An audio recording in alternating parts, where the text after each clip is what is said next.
Okay, Broby, you're really loud, and you're being mean to me. Dude, look at this guy. He's gonna try to bite me when I try to get him. Go up. Don't bite me. Okay, he didn't. Look at him. He's like, where do I put my foot? Oh my god. Someone clipped that. Oh my god. Sorry, it's a little delayed for me, I know for sure, but... Don't worry. I think we saw it. So explain to me, first of all, how long have you had the pet parakeet? And what's going on? What's the name? Give me the lore of it. That's Broby. He is currently back in Michigan with my grandparents right now. And it's back home? Broby's back home? How come you didn't bring Broby with you to Texas? He is so loud, and I have never lived in an apartment before. So I almost got kicked out of the dorm for having him because he was so loud. But I was scared that I was going to get kicked out of here.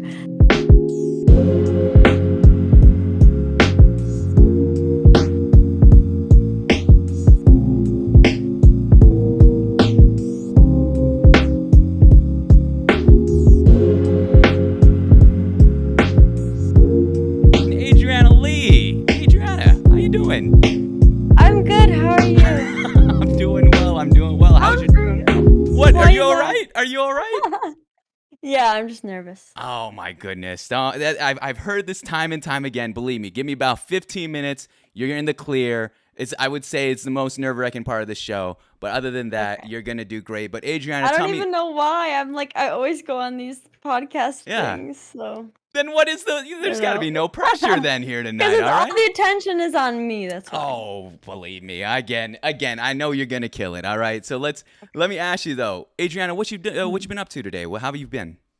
Well, not very interesting. I went to physical therapy. There And then we I go. sent my money to the IRS. Hell yeah. I love the IRS. Let's go. And then Taxes.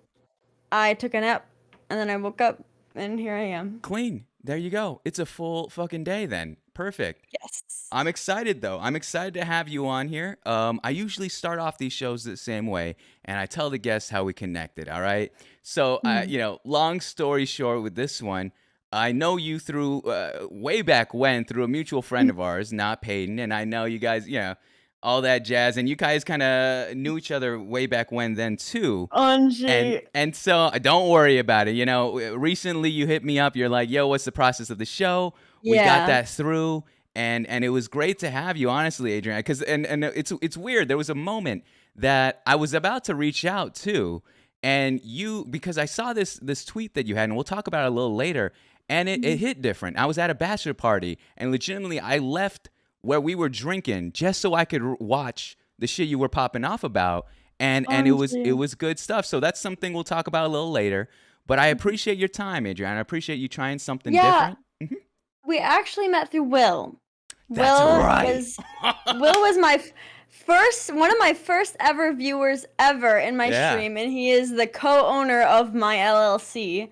And then Peyton lives in the same building as me, and one day I was like, "Please come over, no one's at my party," and he just showed up with a pack of White Claws like, "I'm here." That's how I met Peyton. His ass probably brought like black cherry, White Claws. He does that every time. That's the good kind, yes, that's the good kind. But I wouldn't know because I don't drink them. There you go. You know what I mean? Yeah, of course. I'm catching what you're throwing down there, Adrian. But that's awesome. I did not know Wool was also co-owner of the LLC. That's fucking crazy. That's insane. He just, Wool, a mutual mind of ours, a good friend. He graduated college, all that jazz. But I remember he always spoke so highly of you, Adrian. And so I knew you in the back of my mind. You were always brought up constantly. And so I like to think that this show would be dedicated to him to some degree as well, to be able to bridge that gap. But thank you so much, honestly, for your time and for trying something different. We're a different show here on Twitch. We kind of speak pretty candidly and honestly about ourselves. It's storytelling at its finest. But let's start off with the first question here, all right? We're going to talk a little bit about your time here on Twitch and your experience overall. And I have a quick little side note. If I F all of a sudden, just give me 2 seconds. It'll come back. My computer is like wacky recently, but I don't think it's going to happen because I'm not going to open anything. I heard about this. There was also a rolling like blackout in specifically because it happened to Peyton earlier. So That just happened. Yeah. all right. So just letting you know. Okay. I'll do I'm my ready best. now. I'll do my yeah. We'll just hang out. It'll be fine, and I'll switch over scenes if that's the case. But first things first, AdrianahLee. So, how long have you had your Twitch account in general? Even before you were streaming, how long have you had your Twitch account? I made my Twitch account in August of 2016, I think, Yeah.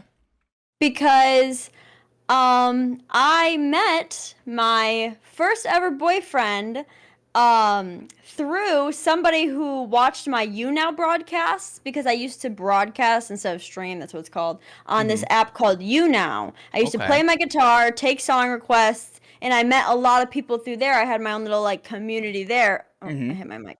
And some girl was like, "Oh my gosh, you live in Michigan? So does my other internet friend." I'm like, "Okay, whatever. Like, Michigan's huge."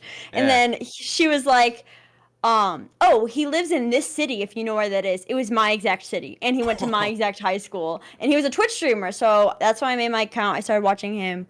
We became Okay. friends, and then we dated. So that was kind of weird. Nice. But he was a streamer, so that was cool. So then, with that, would you say then because of that relationship, you got onto Twitch, or you even were put onto Twitch in general? 100%. Nice. It's like I didn't start streaming though until after we broke up. I see. Was there intention of streaming when you first created your Twitch account at all? No, I was just trying to support my boyfriend at the Yeah. time. He was a Minecraft streamer. Ironic. Why'd you do this? What's that mean, Adrian? What's you know what it means, ladies and gentlemen. I never streamed Minecraft in my life until the Yeah. Sapnap Lover host, and then I got put in the Minecraft scene, and that's kind of where I am now. But I'm really grateful because I love the Nice. Minecraft scene. Yeah, no, But, I can't even complain either. They put me on as well. They're a strong community, man. That's awesome though. They are. It's awesome. But yeah, so then I never wanted to stream, and then he broke up with me, and I was heartbroken. I was like, yeah, well, I'm gonna stream then. And then I started streaming when I was 17, but then I didn't stream again until. Until But go ahead. No. I was waiting for the next question. well, I wanted to ask you that. What got you to that point to stream for the very first time when you were 17? Like you broke up with this guy, and we'll cover that later in the show. But you broke up with this person, and then you just decided, "Fuck it, I'm going live." What was the mindset there? It was kind of like it was my first ever breakup, and the first breakup's always the hardest. Yeah. I think everyone knows that. But and I was like, you know what? I'm gonna start taking YouTube seriously again, because I was very serious with my YouTube channel all throughout high school. Like there was times where I'd take these breaks that lasted a month or two, but then I'd be back to back weekly videos, the cringiest videos ever. But I'm grateful that I did that, even though it was cringy, even though I did get bullied in high school for it, because I have learned so much about social media in general because of that. And then I kind of stopped once I got to college because I went to school for film, and the only reason I went for film is because I was like, damn, guess I can't be a YouTuber. Time to go Damn. into film. And Classic. I went into film, and there was a polar vortex. I used to live in Michigan. And I went to school downtown Detroit, and there was a polar vortex. So it's like a weather thing where it was like way below freezing degrees, and we were not allowed to go outside. So all our classes were canceled for a couple days, and we just had to stay in our dorms. Okay. And I lived in a dorm alone, and I was having like such a bad depression because I saw all my friends hanging out with each other. Nobody invited me. I was really sad. I was like crying on the bathroom floor, and I was like, I really need friends. So I went to the place that I know best, the internet, and I started streaming. I like it. And yeah. that's where I met my first friend, Will, and then I met a bunch of other friends. So Oh yeah, that's awesome. That's awesome. So you said that you started. You were 17. You kind of hung it up again, and then you brought it back in. What was the driving force for that second time that you gave it a go? just like, making online friends. Yeah. Because I think I was 18 when I started up again. It was February 2019. Wow. February 1st. And ever since then, I have been consistent, no breaks. Hell yeah, I took there you maybe a go. week break, Mm-hmm. going on vacation, going to TwitchCon. Yeah. That's it. How do you handle that though? Like I feel like a big topic on Twitch is mental health. and dealing with, and especially, people will talk about the grind of it all. People will talk about just being consistent. And there is truth to that, but there's also truth to the fact that you need to take care of yourself first too. How do you balance both, being consistent, but also taking care of yourself off stream and preserving yourself so then you can do this for the long haul? People in my stream hear me talk about this all the time. We always talk about deep topics like this. But when I was starting streaming, it was also the time where I was financially independent and I was working 2 jobs, 2.5 because I was a freelancer too. Going to school full time, and I started streaming and wanted to be consistent with that. And, I have had my issues with things to keep me motivated. Okay. However, I always tell people all the time, it's like at the end of the day, you can't tell your landlord, hey, I'm depressed. You have to pay your bills. So you gotta it's important to keep your mental health okay, but it's also important to stay consistent. You know what I mean? Yeah, definitely. So then on that regard, I understand what you're saying in terms of like, if it's especially, people don't like to call it work. People don't want to use that because they then it kind of ruins the fun aspect. And then they're like, well, the second it stops being fun, I'm going to hang it up or I want to walk away. And that I hate that. I agree with you. Thank you. I hate that because people want to be like, I want to be a full-time streamer. And they're like, well, I'm not going to play this game because it's not fun. Bestie, this is your job. The minute you take it full-time is the minute you need to shift your perspective. It's not supposed to be fun. Yeah. Yes, you can have fun in your job the same way you can have fun working at a restaurant, joking around with your coworkers, having a good time. But you have to put your, this is my job cap on and treat it like a job, or else it's never going to prosper and reward you as a job would. True. I did not think you and I would get on this case this early in the show because I agree with you fully. I get too deep. It's a hot take because people want to, people. I don't think people have worked enough, in my opinion. That's what I'm saying. I've worked so many jobs at a time, been addicted to things that help me stay awake, and it's like I say this really deep thing. So trigger warning, this is deep. The landlord doesn't care if you uninstall IRL. They just care if you don't make a mess on the carpet. Because self-care is a privilege. People who can say, if you got out of bed this morning, then I'm so proud of you. It's a privilege to just be able to get out of bed. True. People have jobs. People got to pay their bills. Some people have kids. Like, it's such a privilege to be able to just take the day off if you need it. Because I've worked so many jobs. I've had so many. We can get into it later, but I am been diagnosed with BPD ever since I was 18, which is a up and downs crazy. And that has never, yes, it's hurt and it's been a hard time to deal with while I was working these jobs. But at the end of the day, I did what I had to do to get where I am now. Exactly.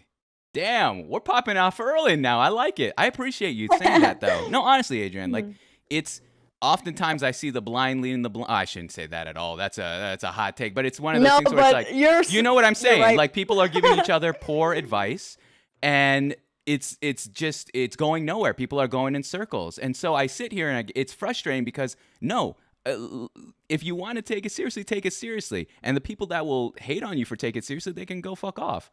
Because those are the same people that hang it up. And then, later on in a couple months, they say, it's a tough racket. This is, I could have done this. I could have done that. But you didn't do it. And it's because you don't have the discipline to do it. But I appreciate you sharing that, Adriana. Let me ask this.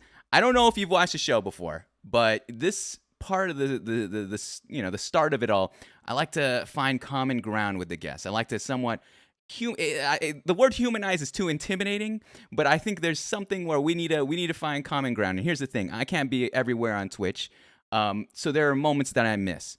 I have your Twitch channel pulled up right now, Adriana, and I have 3 clips pulled.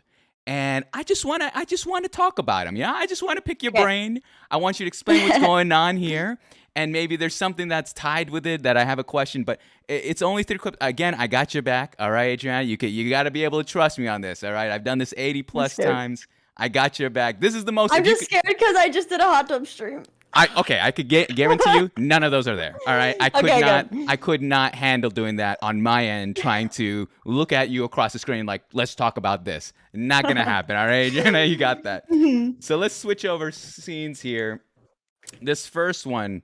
If you Am I want supposed to watch? if you want to unmute it, yeah, on your end and listen and all that, you can. If you don't have to. Hold on. Let me pull up your stream. Oh, here we go. Let's pray that my screen doesn't F.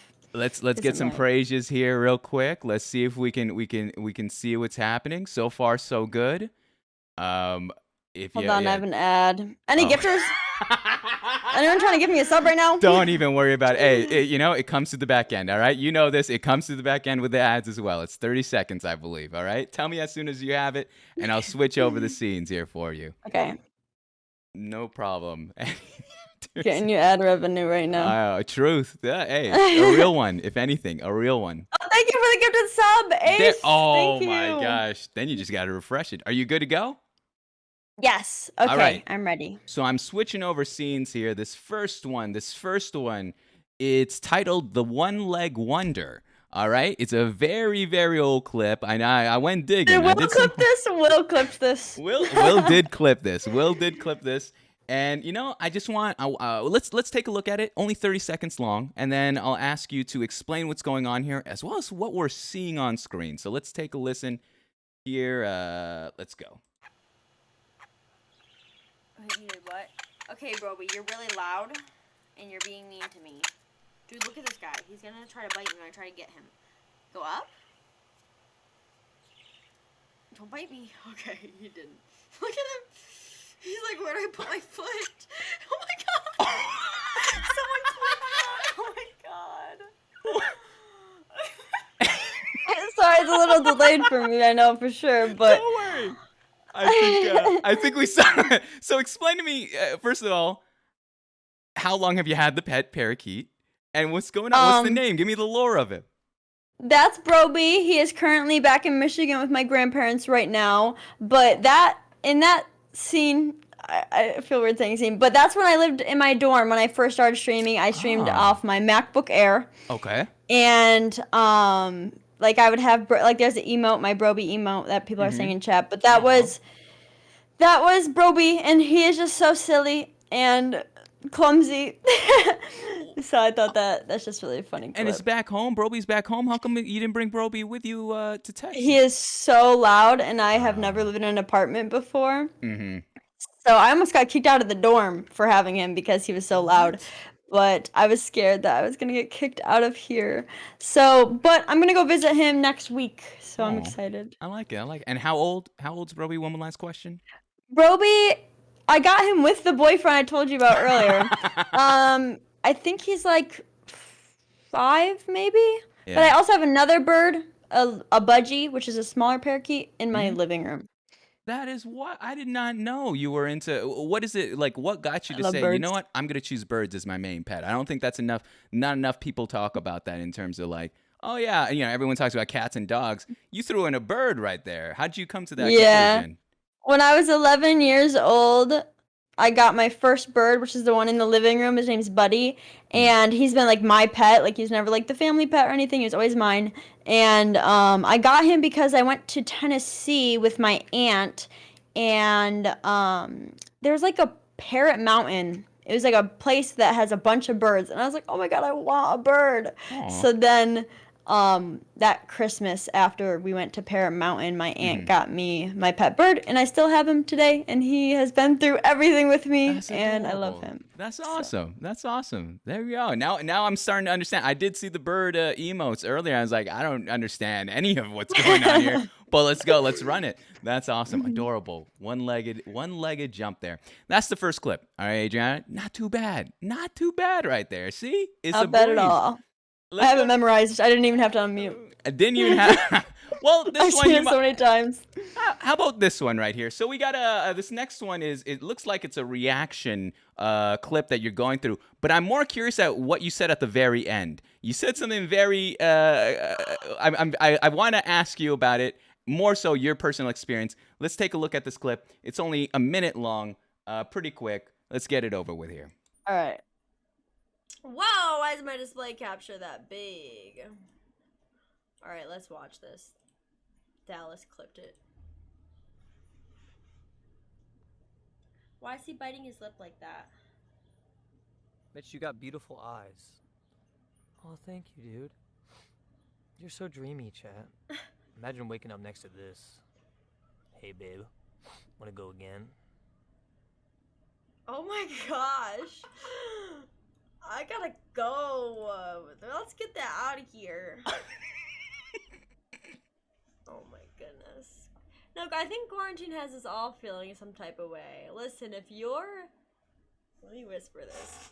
If your sex drives are not incredibly high right now, then what is going on? Because let me just tell you something. I know I gave sex up for Lent, so either way, I would not be doing nothing. You threw in the Lent card for us. You were like, hey, it's not it's Lent, 40 days, 40 nights. What? I understand the whole clip there, but at the end part, you're calling everyone down bad.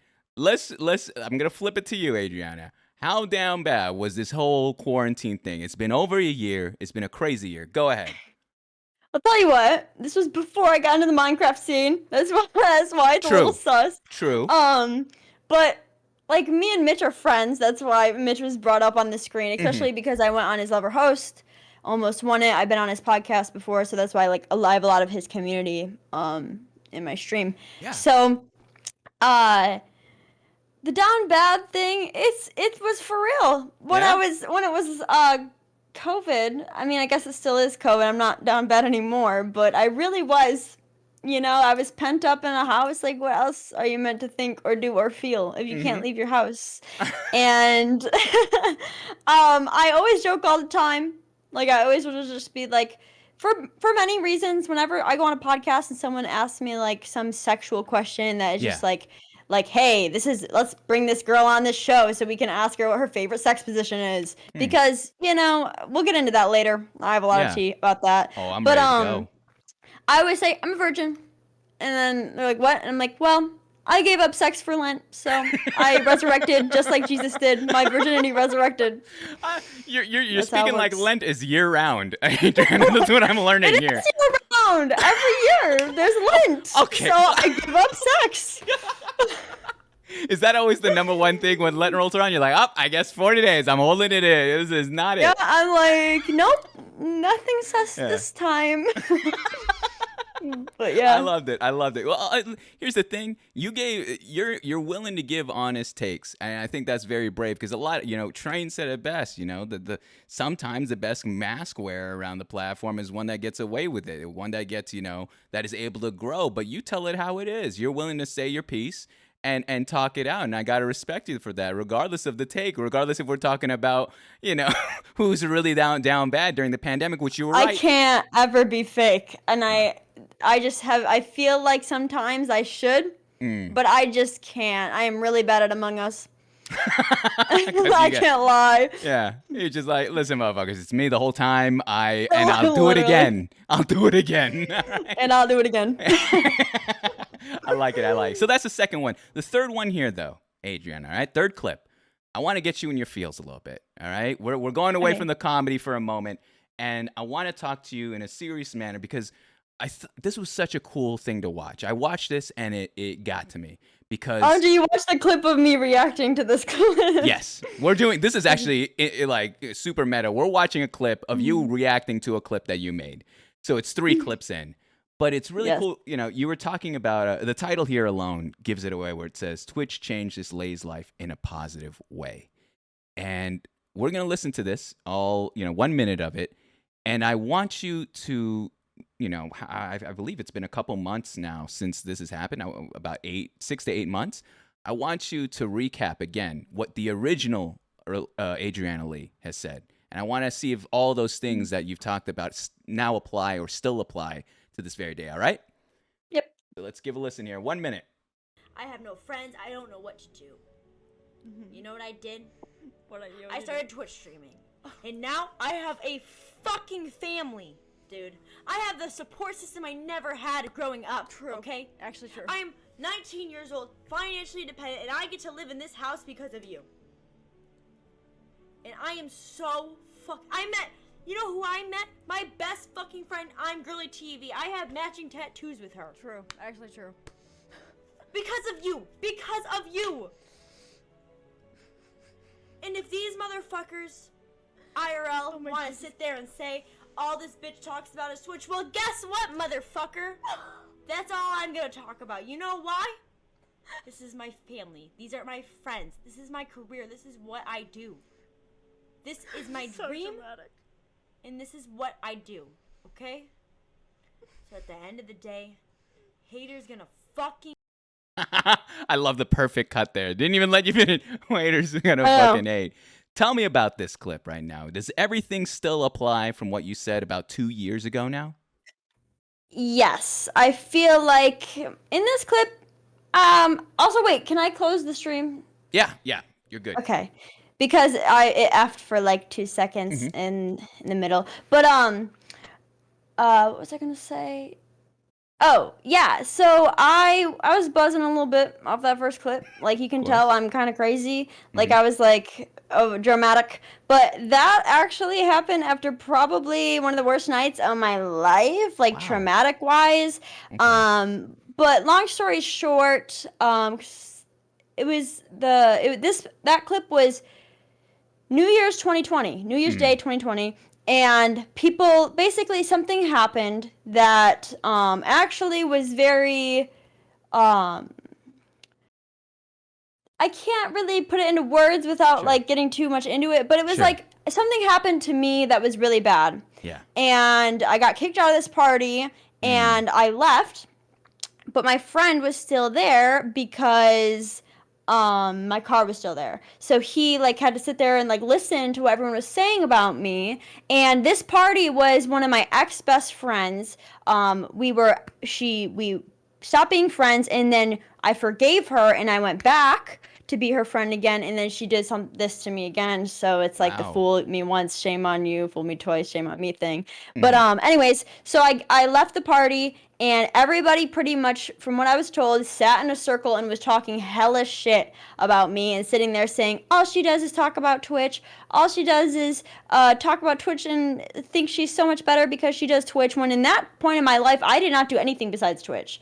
Like Twitch was my friendships. Twitch was my career. I also had like my other jobs, but like Twitch was like my main socialization. So that's all I had to talk about. And when people would come up to me at a party and ask me what I do, like that's what I would say, and I would be passionate about it and I would talk about it. So because of that, that actually made me really anxious to even talk about Twitch, and I don't ever talk about it to anybody now because of that night, which kind of sucks. But it just makes me nervous that I'm talking about it too much. But then also I kind of talked about how like I always have joked that's the support system I never had because, you know, family life was kind of rough and toxic. But so Twitch and my community has always been there for me. And I've met my best friends through Twitch, the matching tattoo, just stuff like that. So yeah. Amazing. Wow. Well, that's awesome that this still holds up. And I think that really tells you that you found something special in your life. You know, it's been a couple of years now. Things are still rolling. And, you know, I'm sorry you went through that thing, man. There's a lot of people that are just so willing to punch down, especially as you grow and as you work on yourself. People don't want to do that. They want to categorize you in that same thing that they knew you in the past. And that's fucked up. And so I'm glad that you were able to find some room to grow or just disconnect from those people completely. Because I've literally lost all of my IRL. I have like 3. But I lost the majority of my IRL back home friends from high school because people see you start to grow and they just get jealous. And I think and I hate to be like, well, they're just jealous of me. But like I can literally like feel the envy. And it's the Nicki Minaj said once, everybody likes you when you're not climbing the ladder. The minute you start to climb the ladder and are seen as competition is the minute people start turning on you. Amen. I love that. Hey, geez, Lou. Hey, Adrian, we're not holding back tonight, are we? This is it. I'm in for a show. Hold back. I'm excited. I'm excited to hear more, man. But that's all the clips there, Adrian, all right? That's all the clips. That's the hard part there. That being said, there's always a part 2 to this bit. As much as I love Twitch, and it's a big part of my life, I also love Twitter. I think Twitter is is I would rather Twitter than Instagram, because the thing is, I ain't here to look at something. I'm here to learn something. And I think a lot of things are learned through what they're saying. So I have 3 of your tweets, all right? Again, you got to trust me on these. I got your back. And especially because I know these are topics that I think you want to talk about here tonight. And you kind of alluded to a little bit earlier in the show. This first tweet, right off the bat, and you don't even have to pull up the stream. I could read it to you, all right? I got you. Yeah, I usually read these parts. The first one here is a screenshot. You posted this at 9:08 p.m., March 23rd, 2021, and it's someone that was in your chat that day. And they said, "Why does it feel like you have an OF, and sorry to hear what you're going through?" Those words right there are so ridiculous that to see typed out, because it's 2 things. The prerogatives are twofold. One is, oh wow, this person that I'm attracted to. Why do I think that they're alluding to you being or sexualizing you in a sense? But then they're also trying to empathize with whatever you're saying that is painful. That is one of the weirdest sentences I've ever seen, and I'm glad that you screenshot that and share that to everyone. Tell me about this side of Twitch. I'm as a male streamer, as a straight dude, I don't get this. It's not in my world, and I want to empathize with you. So can you explain to me your experience with this kind of harassment?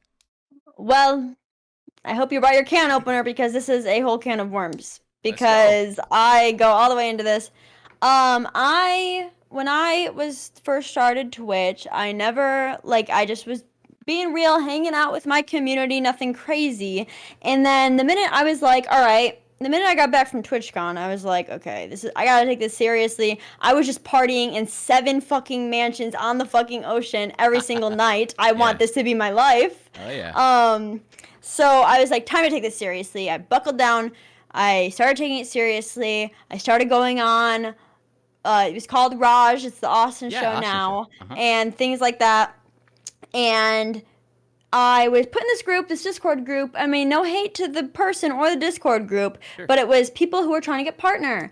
And basically, this, he was like my coach in a way. He told me, do what you have to do to get partner, right? Like, you're a girl, use what you have. And I was like, that's smart, in a way, right? It's smart, but it's also has its cons. So I became what the kids call titty streamer, not only because I am comfortable with my body. I don't mind. I'm not going to sit there and be like, oh, I only wear shirts like this because that's what's comfortable for me. Because no, I'm comfortable with what I have, and that's fine. And I am glad to wear what I want to wear. I will wear that to a party. I will wear that to the store. Maybe not a store these days, but we'll get into that later. But so I'm comfortable with what I was wearing. So I was wearing shirts that were more low cut, and I was wearing more push-up bras and trying to get partner because my numbers were so close, and I was just pushing for that number. And with that, not only did I lose some of my community, but I brought in a really awful community. I wouldn't even say it was a community. It was a lot of Coomers who only viewed me for that reason, and it broke my heart. There's probably a clip, if you're going through my clips, it's one of my top clips. It broke my heart to realize the days that I wouldn't wear a low-cut shirt, but my viewers would literally half. So it was something that was really, it made me hate streaming. Did I stop? No, because it was my job, but especially during COVID. And, it made me not like who I became in the sexual messages I was getting all the time. And it's it just sucks that it's I can't even wear that without people saying I'm asking for it, because I'm not, it's I was using it to my advantage, which is one thing, but I'm not asking for people to tell me specifically what they want to do to me. And we have a whole channel in my Discord for those messages that are just completely awful. So then I was really blessed when I came across the Minecraft community, because I was able to wear things like this without sacrificing my numbers for it. And I actually more recently have had a community where people like me for who I am, and that's something that I struggle with all the time, especially in relationships. It's like, damn, does this person like me for who I am, or do they like me because they think I'm hot, or do they like me because they're trying to sleep with me? So that's something that I struggle with all the time, and getting these messages all the time also is something that hurts, because it's like, and I said this in another Twitter like thing I've posted. When you're a woman on Twitch, you get two choices, because people say women live on easy mode. No, they don't. The women who don't want a community live on easy mode, because they can go and they can do a hot tub stream and they can make a lot of fucking money and promote their Only Farmers account and make a lot of money, because if I had an Only Farmers, that's what I would be doing too. Yeah, I got you. But I'm here to build a community. I'm here to build my audience on YouTube. I'm here to make people, I just want to make people laugh. I know every fucking streamer says that. But and I'm here to mostly make a difference with this situation, because there's so many young girls who are coming into Twitch and they're like getting harassment all the time. And it's like, you get two choices. You can either sexualize yourself as a woman on Twitch, or you can collaborate with a big male streamer or date one. Those are your choices if you want to be a big woman streamer on Twitch. And people can say, oh, Pokimane, whatever. I don't know the story of Pokimane. I heard that she just collaborated with a lot of male streamers, but it's just sad to know that those are the options, and I see it directly in my numbers, because I collaborated with someone named Crispy Concords, a big YouTuber, more recently, and my YouTube popped off. It did so well. I'm like, this is awesome. People think I'm funny. I love it. I was posting out videos, and now every time I post a video, it does worse than all the other ones before, because I'm no longer collaborating with Crispy. Wow. Okay. So I do have that tweet pulled up, and we'll talk about that next. I usually have them in order, but we'll talk about that next. So I am very curious about the whole blue pill, red pill choices that you have to make as a woman content creator. But let me start even from the very beginning of what you said. You went into this partnership Discord, and this person that was kind of your account manager told you, do what you got to do. And the verbiage that you said, Adriana, you were mentioning like, all right, I'm going to, wear the clothes that are more revealing, this and that. And so I want to be sure that I hear you clearly, all right? Because I'm trying to figure this out. I agree. There's no place for people talking this way. There's no place for harassment, sexualization of that course. I don't care what you're wearing. You could be wearing nothing at all. That's too much. That's way too aggressive. But the counter that I always hear from the other side of the part, and I would love to hear your take on this, is that, the phrase alone, do what you gotta do, already insinuates that, all right, I'm going to try to look, the best I can on camera to attract that community of Coomers, correct? That's where we're at with yes. And a Twitch staff member was in that Discord too, so. Okay.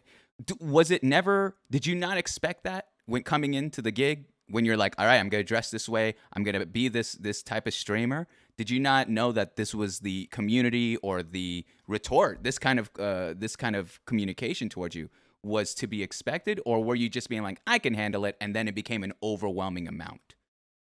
When I first started Twitch, I kind of had an idea that there were things called titty streamers or whatever. I had nothing negative to say, because I have never, I've been anti-pick-me from the beginning. Like, I do not like people who bring other women down for no reason, just because they're doing something different than them. However, I knew when I would start doing that, I would be getting worse messages. And I was like, hey, it's quarantine. I have no other jobs right now. I'm trying to move out, because this is when I was living with my grandparents for 4 months. Because of COVID, I was there to help them. And I also didn't have my lease. My lease ended and I didn't have anywhere else to go. So I was like, okay, I'm going to do this, and I'm going to make my money, and I'm going to move out. And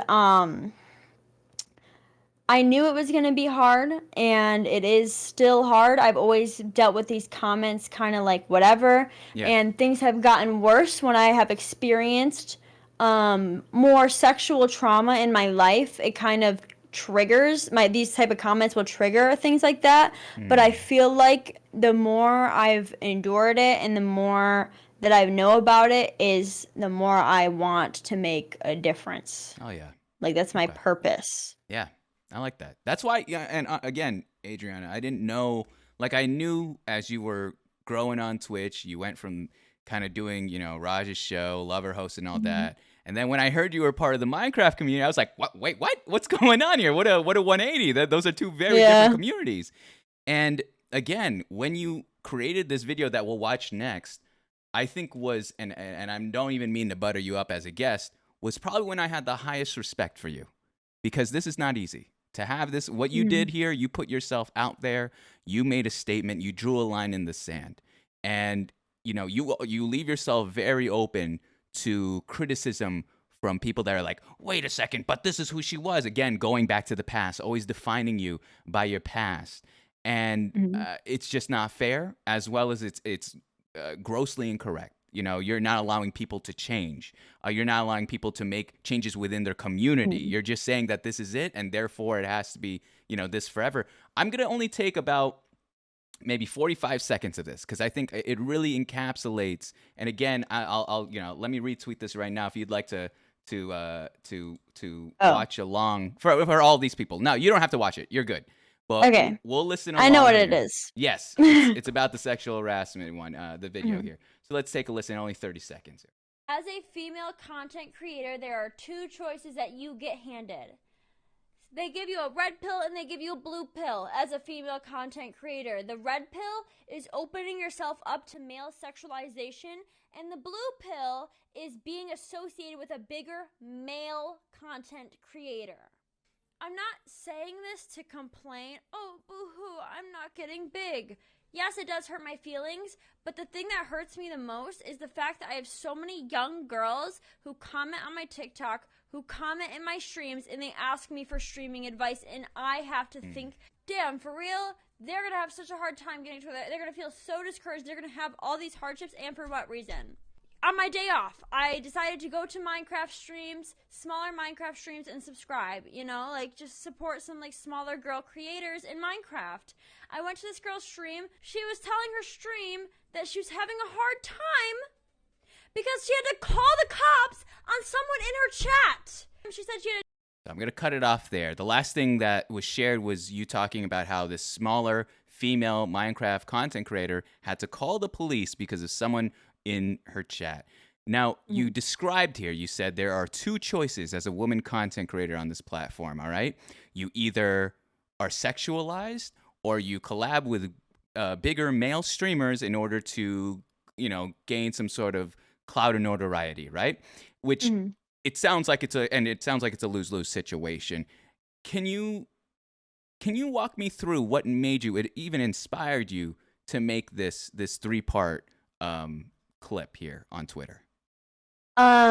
So I feel like what you were saying earlier, how I've been a titty streamer before, I've lived through this, and I've also collaborated with, I've been on Swagger Soul's Lover Host, I've been on Mitch Jones' Lover Host, I've been on Sapnup's Lover Host, and I collaborated with Crispy Concords recently, so it's I know I've been associated with a lot of large male streamers, and everyone says, oh, it's Crispy's girl. Oh, it's Mitch's girl. And I still have people coming in my chat will say things like that.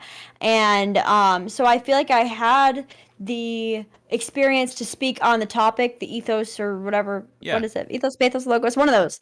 So, and then, and it sucks for me because I showed the story where it is, the girl said she had to call the cops on someone in her chat, and she actually shared the story underneath that tweet. But the thing is, even when I was a small streamer, Will can attest for this, I had some weird ass people. We had this one person come in, and at the time we just laughed it off, and now it's realizing that it's whoa, because when I was in that first clip you showed, I looked so young, right? I was freshly 18. I was figuring my life out, and this person would come in my chat and say, oh my god, show your belly button, and we would just laugh about it and be like, well, I wear crop tops all the time, my belly button's literally on display everywhere. So I was like, oh, I'm gonna just ha ha ha, and they would donate $30, but it's realizing that people, especially like these creepy males, especially people of literally like the pedophile category, will go into these younger girls' streams and they'll start saying things. And because when I was a 20 viewer Andy, I would see someone subscribe to me and they could say the most fucked up shit and I would not ban them. I would not get rid of them. I would just be like, well, they're subscribed to me, so I can't do anything. Or like donators would constantly ask, like Will, I know that Will is in the chat, this guy named Mr. C, not to put anyone on blast, but I'm putting him on blast. Yeah. He would like donate to me and then he'd be like, hey, like what if we did a photo shoot, but like you took the photos and I edited them, but they were like, you know, boudoir type photos. And I'm like, what the fuck? And if you don't know what boudoir is, it's a style of photography that is taken with lingerie. So it's like when you're a small streamer and you're getting this money, you are like, wow, this is awesome, I'm getting this money. So you don't say no as easily because it is like you don't know what's wrong and what's right and what's normal and what's not, especially when you're fresh on the platform and you don't know any better, you know? So it's like, it breaks my heart to know that that is the norm. And everyone's like, yeah, well, just get used to it because you're a girl on Twitch. It's like, that should not be the norm because these girls are just looking up to these Minecrafters. And then people want to say, oh, well, because I had someone in my chat who is saying, like, oh, well, maybe like Twitch should just be 18 plus. Well, if Twitch was 18 plus, they would not be making money on their fucking top fucking streamer right now, Tommy Innit, who is literally 16 or 17, like, but he's a guy. So it's like, yeah, he does probably get a lot of hate and a lot of creepy messages, but it's like it's not the same as being a woman on Twitch. Yeah. And so then going from that spectrum to the other side, you said the other pill was collaborating with male streamers and being, you know, it's being attached to that name and therefore that notoriety. Tell me from your experience, all right? You, like you've said, you've collaborated with a lot of larger male content creators. When you hear that you are this, it sounded, the way you sounded like you're like, oh, it's so-and-so's girl. You made it sound like you were an accessory piece than a person or a content creator. Tell me what goes through your head. Tell me what goes through your mind when you hear this kind of stuff. Does it debase you as a creator yourself, as someone who's trying to create their own community? And how do you deal with that kind of stigma and label to who you are? Especially in the Raj community back in the day, I have been treated like and most women streamers are like, oh, we need girls on our show. We need to react to a girl streamer right now. We need girls to tell us what their favorite sex position is to get viewers on this show. Yeah. But because, and it's one of my more recent tweets, I have a video about it too, women are so objectified in general, in every situation in society. That's just how it is. And especially on Twitch, because I remember, like I would go on Queen of the Hill and people would ask me, well, I looked really young in Queen of the Hill, so they didn't ask me sexual questions, but like a lot of my friends who would go on that show would be like, wow, like I didn't move forward in the show because I only had sex with one person and I didn't have an experience to talk about like my favorite sex position and things like that. And it's like, and I've been on many podcasts in the DGen, because I used to be part of DGen Twitch too, where like that's all they ask, and you have to just be like, ha ha ha, and like put on a good show. And I fell for that for the longest time, and that's how I got a lot of my numbers to begin with. And it's like, it gets to the point where it's like, why are we asking these questions? Like, why can't I just be seen as a creator as well, not just a girl streamer? Or like how my chat, they're not my community, they're just simps who want to date me. And it's like, no, because I am a person too. And that's also like that video that is on my Twitter,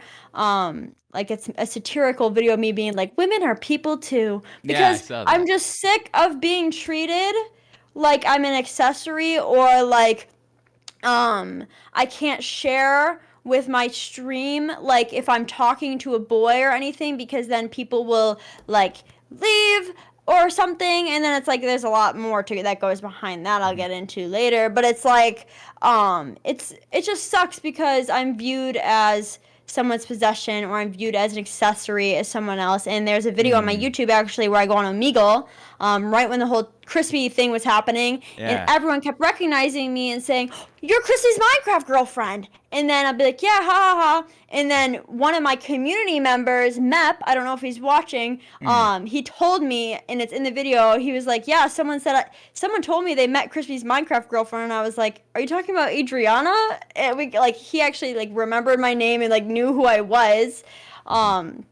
So it's like things like that. It's like that's all I'm seen as, and once that wears off, once Crispy stops talking about me, collaborating with me, my numbers diminish as well, and it's really discouraging, and it hurts my feelings a lot. I go through a lot of mental slumps with that, but it sounds what like am a I meant vicious to do? it sounds like a vicious cycle too, you know. All right, and then you try to figure out how do I do it again, like how do I you know, what can I do now if that's how the game is played. And I want to make sure that people understand that, because a lot will look at this situation and be like, well, she's just, you know, she's playing the game, she's doing this, she dresses this way, she's collabing with this way, well, there you go, she forfeits her right to whatever, to complain. And I sit here and I'm like, that's the stupidest fucking argument I've ever heard. And I've heard it time and time again. No, because those same people will use girls for content.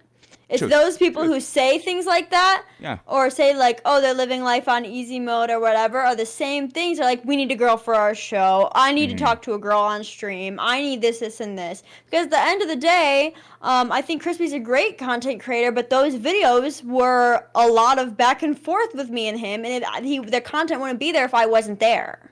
You know, because I think that I'm funny. I have a lot of people who tell me that I'm funny.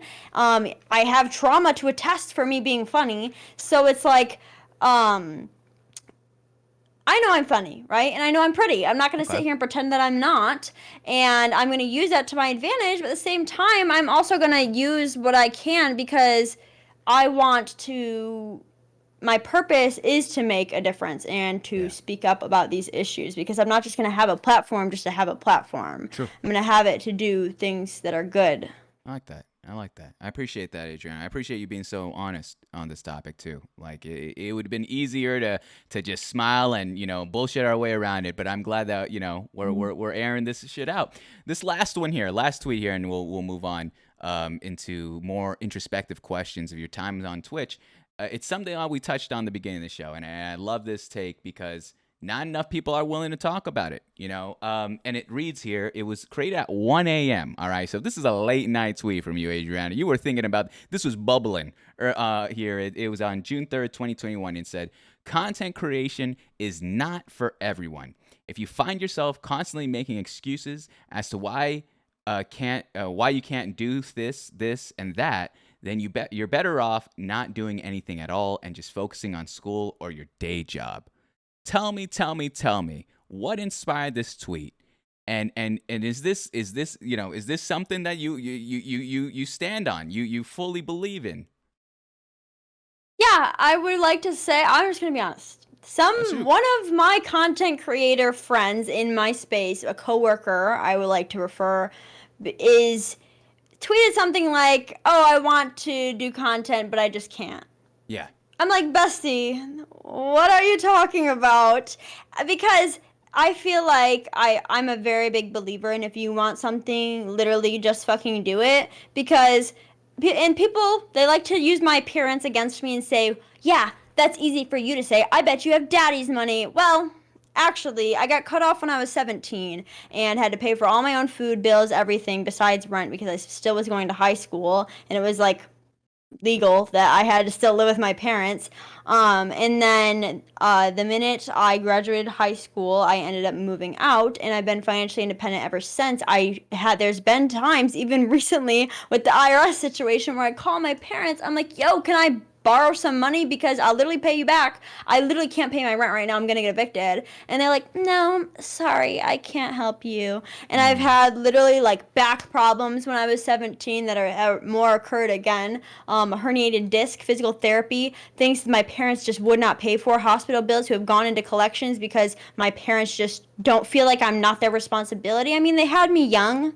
It's not an excuse, but they were 16 and 18 when they had me. So they never really grew up and never really became actual parents until my younger siblings. So I was kind of fending for myself the majority of my life. And I have moved across. I'm 20 fucking years old. I moved across the country. I'm doing what I love as my full-time job. I don't think excuses would have gotten me anywhere. If I sat there and said, well, I have BPD and think about uninstalling all the time, so I can't do this. Well, I don't like working in restaurants, even though they give me the most money. I can't do it because I don't like doing it. Or, oh, I can't handle working 3 jobs at once, so I'm not going to do it. Then I would have never gotten here because I grinded my ass off. Yeah, there's a lot of things I wish I could go back and fix and not be unhealthy, but I did a lot of things to get where I am, and I feel like it all paid off, and it's still paying off, and I'm still working towards my dream. And there's too many people in this community, mostly in the Minecraft community, that make excuses for not doing what they want to do. They think that their mental health is, and mental health is important to think about, but they think that that is the barrier between being successful or not, and they think that whatever happens in their life is preventing them from doing something. My favorite excuse is, well, I don't have the equipment. Bestie, you want to know what I streamed on? Let me go grab it. Go ahead. Do your thing. The equipment. I've heard that. This is what I streamed on. Nothing else. Literally nothing else. I streamed on this motherfucker. And this is a 2013 MacBook, not even the one with the touchpad slide thing. The stickers add to it, I think. The stickers add to the effect. Those are the true overlays. Literally. And when I first started making YouTube videos, I filmed them and edited them on my phone. Wow. Yeah, it wasn't the best. Wow. Yeah, it didn't take off, but it's a start, and that's where you learn, because you're not going to sit there and stream Fortnite or stream Minecraft for 8 hours a day and expect somebody big to raid you and all of a sudden get that. And even if you do, you got to retain that. Oh, yeah. So you hit me in the heart with that. What is that? You hit me in the heart when you said, Did you get raided? No, when you said this is the time to learn. That's grade A right there. People expect to start streaming and automatically pop off. Exactly. I've been doing this shit since February 1st, 2019, and I am just doing okay. You know, I did it full time. I managed it. I'm doing okay. I'm not popped off. I'm not huge. I have my connections, but you know, I'm not where I really want to be, and that's fine. But at the end of the day, the people that I started streaming with do not stream anymore. The people that I streamed with in the middle of my career, nowhere to be seen. There are streamers you see on Twitch, and you look at them and you say, I am not going to see you in 3 months. Because they're either going to quit because they can't handle it. Woo! Or, no, they're just going to quit because they can't handle it. If they're still on, I'm surprised. Like, the people who are still here, I'm surprised. So it's like, I don't know. Like, you are going out. I love this. No, you're right, Adrian. Literally, Adrian, today, I was hearing that same conversation, and I had to stay quiet because I didn't want to stir the pot. I didn't want to rub people the wrong way. But people were talking about, how could you make, Twitch can't be your whole thing. I was like, any career, let's not even talk Twitch, any career that you're doing, you should be putting your whole thing into it. It should be your passion. It should be what you believe. The word dream, the word like, oh, it's my dream to do this and that, has been so overused, it loses its value. People don't dream. You want to know something? Go ahead. I've always been in this hustle mindset ever since I was young. I don't know if it's because I had a toxic family and wanted to get the fuck out of there, or because like my dad has a good work ethic that passed down to me. I'm very grateful for that. But when I was 13, and that was when I was 11 through 14, I really wanted to do music. I put out a song on iTunes every month, made a music video for it, or not on iTunes, on SoundCloud. I had one song on iTunes. It was not that great. I wasn't the best at music, but the point is I hustled and grinded for it, and I put something up on my wall that said, stop dreaming, start doing. And I still live by that because I'm not going to sit here and be like, there are times where I'm sad and I'm like, damn, I wish I could do this, this, and this. But then I'm like, okay, time to buckle in to my fucking Herman Miller and start editing for 6 hours nonstop. Yeah. So I love that. Damn, Adrian. I had no idea, and I'm so glad you shared that all. Honestly, that's so cool to know the journey you've made. And, again, a lot of things that the community, that those that watch you live don't understand are the sacrifices behind the scene that you make, whether it be your time, whether it be time spent with friends, family, whatever it may be, just because you're so dedicated to this craft that you want to, whether it be make a difference or be the best at something, whatever it may be. You made those sacrifices, and no one can take that away from you too. That's the best part too. No one can. They could talk their shit. There's always gonna be shit talkers on this platform. It's Trust. oh my There's gosh, a lot. that's a fact. That's a fact. But as long as you're thriving, you're growing, man. That's all they can do, and that's the reason they do it, is because they cannot compete there. But I appreciate you sharing all that. That's the hardest part of the show, all right, Adriana? We're done with the hardest part. We're done with any of the stuff that will make you sweat, the things that will be too random. Everything else is, you know what's coming up. I'm going to ask you some introspective questions about your time on Twitch, and then we'll go on into the life story here. All right, Adriana? Mm-hmm. So the first question I have for you here is, what have you learned about yourself through streaming? Well, one thing I learned was I don't like being sexualized. Especially through the today's streamer phase. I don't like people looking at me and thinking, I want to have sex with her. I do not like that thought. I actually hate it. I want people to see me as a person. I know it's a lot to ask these days as a woman, but that's the main thing I learned, and I feel like I needed Twitch to learn that, because I wouldn't have learned that. Like, I want to be sexy. I want to be pretty. I want to wear what I want to wear. If I wear a nice dress, I want people to be like, damn. But I don't want people to sit there and undress me in their mind. You know what I mean? And that is a lot to ask for in society, but I don't like being sexualized, especially when it's so open as Twitch chat is. People telling me the things they are thinking in their mind. But yeah, and I also lost a lot of my IRL friends because of that, because they thought me being a Twitch streamer gave them permission to say nasty things to me, because I don't know why the viewpoint changed for them. But that's one important thing I think that I learned, and that's kind of how I wanted. I keep saying it's like my purpose that I want to change. And then another thing I learned is just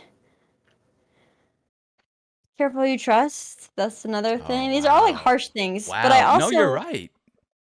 Like, there's a lot of things that I trusted a lot of people with, especially like my Twitch friends, that I wish I didn't, because I've always been an open and trusting person, and like would tell people, my friends who I would think would be happy for me, a lot of things, realizing that that's not always the case. And then I also learned, I don't know, this is like a generic one. I'm just trying to think of a positive one, to be honest. Like, to never give up, because there's times where I would literally be having a mental breakdown before a stream. And then I would still be like, okay, I need to fucking still go live. I'm not taking the day off again. And I would go live, and that's when I would maybe get a big donation that day, or I'd get a big raid, or I'd be like really lucky. So it's like, it's funny how the universe works. Yeah.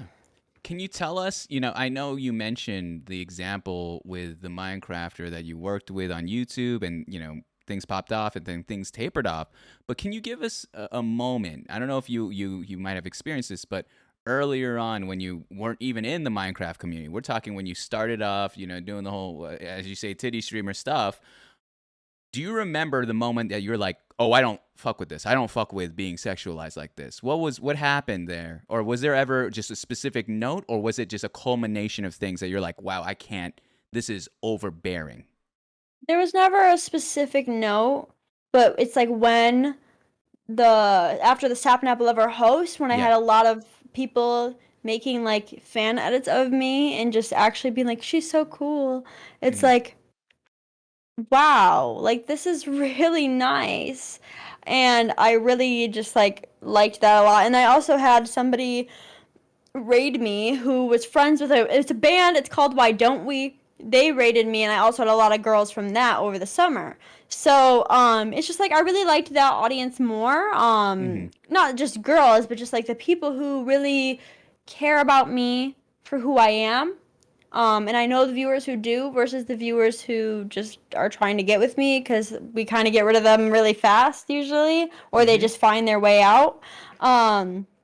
So yeah, there's that, but especially just me losing my IRL friends that I was friends with all throughout high school, because the long story short,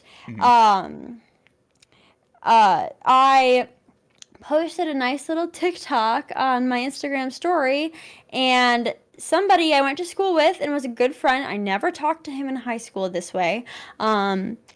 He was a really good friend of mine, and we joked around. He's actually in a couple of my YouTube videos from high school, and he swiped up and he said descriptive wording of what he wants to do to me, saying like, I'm just gonna make it trigger warning, not safe for work, but it was like something like, oh, I want to pick you up and like fuck you against that wall and then take you to the bed and do this and this.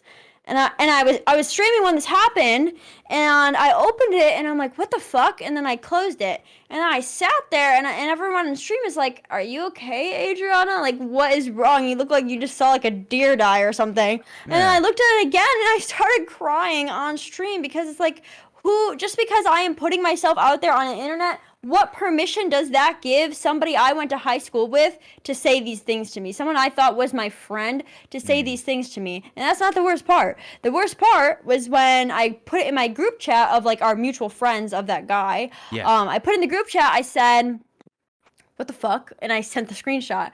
And they were like, ha ha ha, Dree, just let him smash. And I was like, are you guys really saying this right now? And then they're like, what do you want us to do, Adri? Yell at him? And I was like, what the actual fuck? What in what world do you think this is okay? And that's not the first incident that I've had with them. I also had an incident where another friend, a mutual friend who wasn't in the group chat, said to my little brother, because he was my little brother's football coach, said, hey, I was supposed to hang out with your sister, but she was on her period. To my little brother. Like, who the fuck thinks that that is okay to say to someone's little brother, insinuating that he was gonna have sex with me when I've never spoken to him like that? So it's like, I was like, what, like, in what world does, just because I put myself on the internet and I wear cute clothes or do whatever, that does not make it okay, not only for the random ass motherfuckers in the chat who say, ha ha ha, show Bob, but the people back home who I grew up with, saying these things out of nowhere. Yeah, that's insane. That's insane. That's so many boundaries crossed from your friends level. It's crazy that they even question, like, what do you want us to do? Yell at them? Yeah, kind of, like, stand up for me. You know, go to bat for me on that shit. As for the little brother thing, that is so out of pocket. That's so far gone of where it's not even oh, that's just impolite. That's nasty. You go to someone's family. You're going to family for this kind of shit. That's so stupid. And my brothers look up to me. Like, my brothers are not like, yeah, my sister's a hoe. Like, my brothers look up to me like, damn, like, she's a full-time Twitch streamer. She moved across the country. Like, I want to be like her one day. Like, they literally, like, I have 3 younger brothers, and then I have an older brother. And even, like, my older brother is like, yeah, like, that's crazy. Like, all my siblings, and then I have a younger sister, too. And all my siblings really, like, think that I'm doing something good. None of them look down on me and think that I'm like a hoe or something, because I've never put myself out there. I've never had, and it doesn't mean any difference that I don't have an OnlyFarmers, but like, there's nothing there that anybody can even like take sticks from to say that about me. Yeah, exactly. Damn. Holy cow, you've learned a lot. How long? You've been here for quite a while. No wonder you got all these life lessons to share with us all here tonight. Yeah. I appreciate that, though. Let me ask this, all right? Let me ask a little bit about how you hold your stream here. How would you describe your streaming style, Adriana? How would you describe your streaming style? I don't know if I have a style, but it's kind of like this. I'm just honest. Yeah. I just share my stories.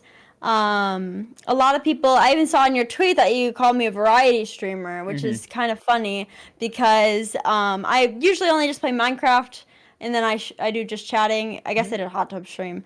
And I'll play other games occasionally, but it's just mostly Minecraft and just chatting. But people call me a variety streamer because and I get this a lot, because my community is from everywhere. Like Mitch Jones, I have a lot of World of Warcraft viewers coming into my stream. I have a lot of Valorant people from my stream. Like, I have connections with a lot of people. So I get, from every game, I get people in my chat. So I think my community is a very, like, a melting pot. That's awesome, yeah. If you could say, because I have people from all over, and they all like get along with each other and just make a happy family. So that's the best. That's the best, when you can get people from all over Twitch, from whatever they're watching, whatever they remain in, to come to your place and just be like, yo, all right, let's just meld together. Because at the end of the day, it's about the people. It's about the ability to resonate with one another and say, yo, if I fuck with you, I fuck with you. Like, this is a good place to be. Speaking of your community, Adriana, let me say this. If I asked your community who you were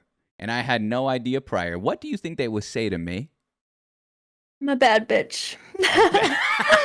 A bad I'm just kidding. They'd probably say something like, damn, she's woke and a cat girl.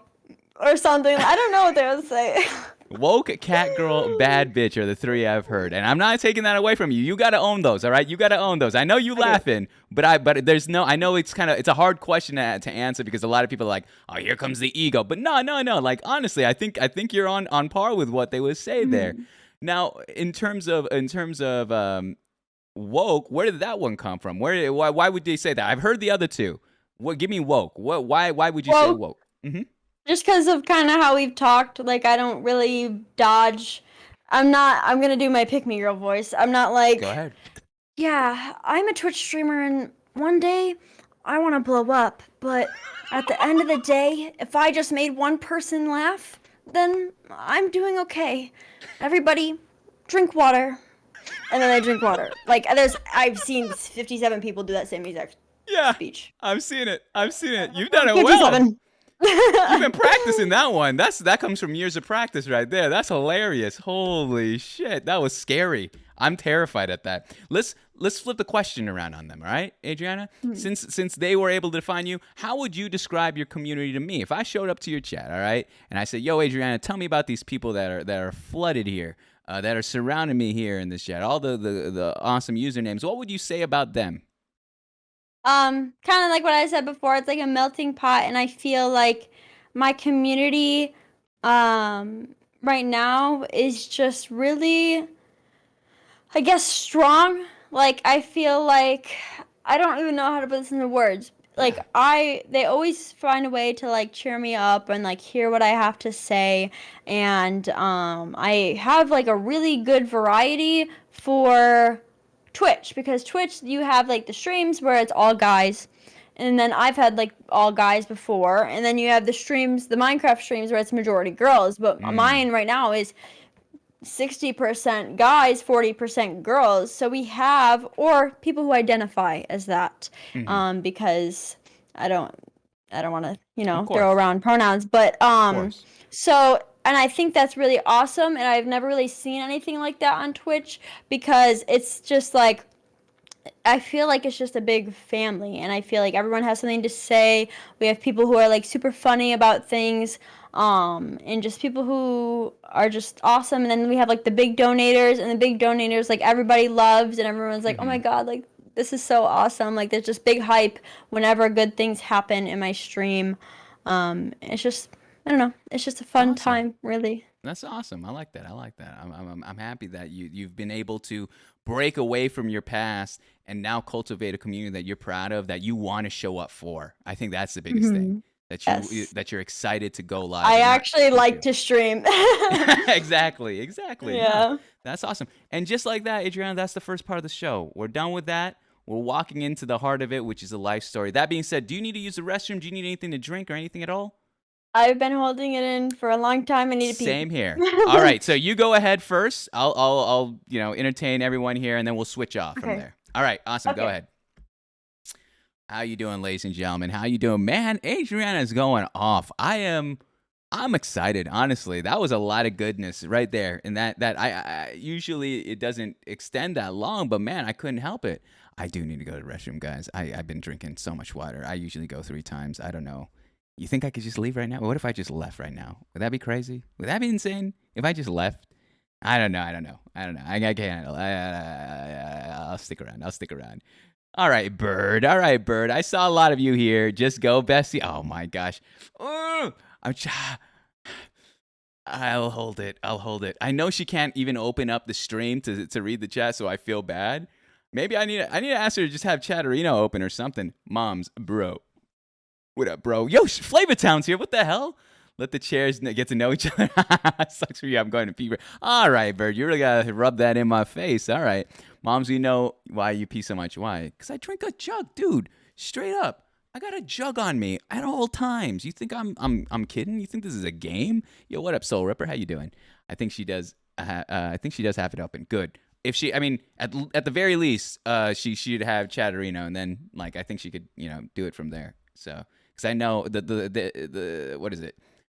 She mentioned it earlier. One of my best friends on Twitch, Peyton, they're actually in the same apartment complex, and his Wi-Fi went down. So instantly, and it was rolling, like everyone's there. I got so scared. I was like, "Fuck, am I even gonna be able to run this interview? Like, yo, is it gonna be, how's this gonna work?" But hey, I'm blessed that Adrian is here, ladies and gentlemen. I'm having a lot of fun, and she's got a lot of stories, man. I'm resonating with a lot of them. I'm resonating with a lot of what she's throwing down. And it's funny, we're from two different parts of this world and come together to share some stories, man. She's killing it. She's killing it this far. I hope you guys are enjoying your time here. Mom's just run to the bathroom. It's more than that, guys. I'm not gonna take a dump. I've only taken one dump during a show. Fun fact. All right. We need to have a trivia night. I've only taken one dump during an interview. And if anyone guesses it, in 87 shows, can anyone guess what the one dump was before I have to use the restroom? All this bathroom talking, I got to know now. Oh, of course you do, Flavor Town. Of course you do. Chucksy, do you know? Someone guessed it, and they got it on the spot. Just go, moms. We can entertain ourselves. All right, fun fact. It was the Boomer NA show. I couldn't. I just couldn't. It was violent. It was, I threw out my back. It was one where you have to take off your shirt and your shorts and just know you're like, oh, yo, like, this is new level. This is Super Saiyan shit kind of deal. This is something that's unprecedented. Go, moms. It's too, I don't want to. I'll wait for her. Oh, those are the real ones. Yeah. No, those aren't a joke. Soul Ripper. Oh, don't give me that, Soul Ripper. All right, don't give me that. I just threw it. There she is. There you go. There we go. Adriana. Hi. Do you have Chatterito? Sorry, it took forever. No, you're fine. Do you have Chatterito open? Yeah. Cool. So that's how we're gonna do this. So just you can read, you can interact with the chat, all that jazz. I'll use the restroom literally less than a minute. All right, I'll be right back. Wait. Hey, besties. Hi. Hi, everybody in chat. Hey, Dib. Hi, Wow Cranton. Hi, Jessna. Hi, Hannah. Hi, Soul Ripper. Hi, Jesse. Hi, Corey. Hi, Devin. OMG, hey, Devin. What's up, guys? You're doing great. You're just strong opening the show. OMG, thank you. Mom's is doing a P word? Oh, it's okay. It's okay. Run away. When Bessie makes me feel seen. Hold on, I gotta put lip gloss on. Wait, where are my lip gloss? Oh, it's right here. This is my podcast for work. OMG. Hey, Maximus. Hey, guys.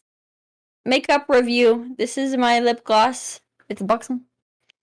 Hi, Bird.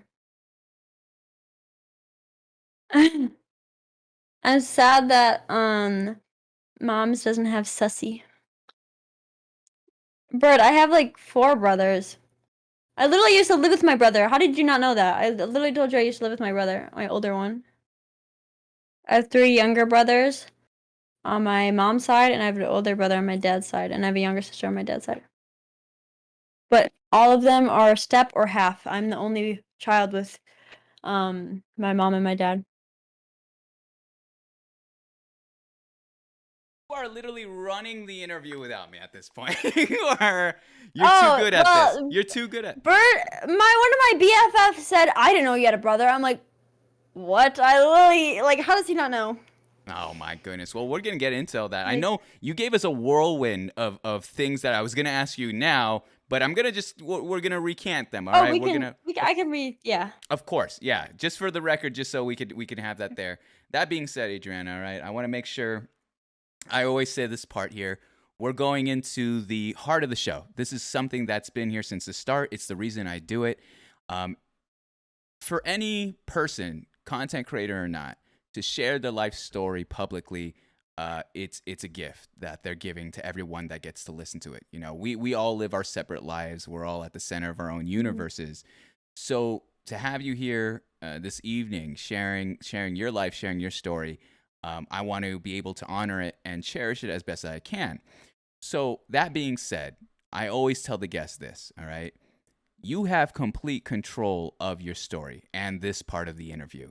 If there's ever something that's too much, that might be difficult to talk about, feel free to either give me a non-answer, give a vague answer, or just straight up tell me, hey, I don't feel comfortable about it. We can move on from there. It's never my prerogative to hit you with gotcha questions. There's enough drama online. Hell, there's enough drama on Twitch. We don't got to add to it here. So, again, balls in your court in regards to that. It comes with the nature of the job where I'm going to ask, follow-up questions and clarification questions. But my intent is never to try to get you with some sort of tough one that you won't be able to say, or if it's a gotcha. That's all bullshit, man. That's ridiculous. Well, I'm an open book, so. Oh boy, anyone that said that instantly, I'm like, oh man, this is gonna be a good show. This is gonna be a fun one because I love someone that's willing to just pop off. I've spoken about like things that are even like really hard to talk about just because I know it can help somebody else. Exactly. So. Exactly. Well, I'm just choking on my water. That's the biggest thing, is that your story can directly influence someone else's life. So I appreciate that. Yeah. I appreciate you sharing that. Because I feel like I've suffered enough for a lot of people, so if I can suffer for y'all, I'll do it. There we go. People don't need to go through what I've gone through. There we go. I'm excited then. I'm excited. Yeah. Okay, Valen, relax. Let's go to the first section, all right? We're going to talk about your family life, all right? Okay. So without doxing yourself or whatever you feel comfortable, where were you born and raised? So maybe roughly a region. Gee. What's up? When they ask where you're born and what time, do you know the joke? No, what do you mean? I see my old ass is already behind the times. Here we go. Because they're in astrology, like if you know like the time you were born and where you were born, Here you he can like do goes. the chart. Here we go. So that's why I'm like, oh, gee. Mhm. But no, I was born in Metro Detroit. I've lived in Metro Detroit my whole life. I've lived downtown Detroit as well. So yeah, just been Nice. there my whole life until August, and now I'm in Texas. They say that Detroit's it's a tough part, it's a tough neighborhood. Would you agree with that? Would you say that it Yeah. raised you up? I've almost got kidnapped twice when I lived downtown. Well, I didn't even live downtown. I just commuted because I went to school downtown. However, like the outside areas of Detroit are more chill, quote unquote. So like that's kind of where I was raised. There's some tough things. Yeah. There's a thing that Detroit says. There's Detroit hustles harder. I agree with that. All right. I'm a hustler. I mean, that's where I was raised. I like that. So, Okay. yeah.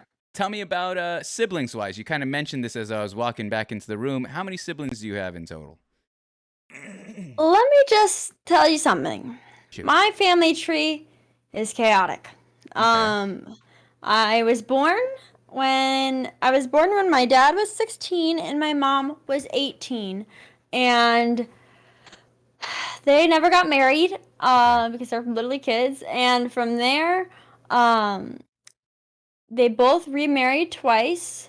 The first time my mom remarried, she had a kid, which is my brother, my half brother. And then she divorced my first stepdad, and then my second stepdad. And my second stepdad already had 2 kids who were also younger boys. So I had 3 younger brothers who I was basically the co-parent of because I was the built-in babysitter because I was the oldest. Yeah. And my mom had custody of me, so I'd mostly be at her house. But then my dad remarried someone, didn't have any kids, remarried someone again. And the second person he remarried, which is my now stepmom, has a older son who's older than me and a daughter who is younger than me. And my older brother I actually ended up living with a little bit when I moved out. For like a year when I had a house, me and him had a house together.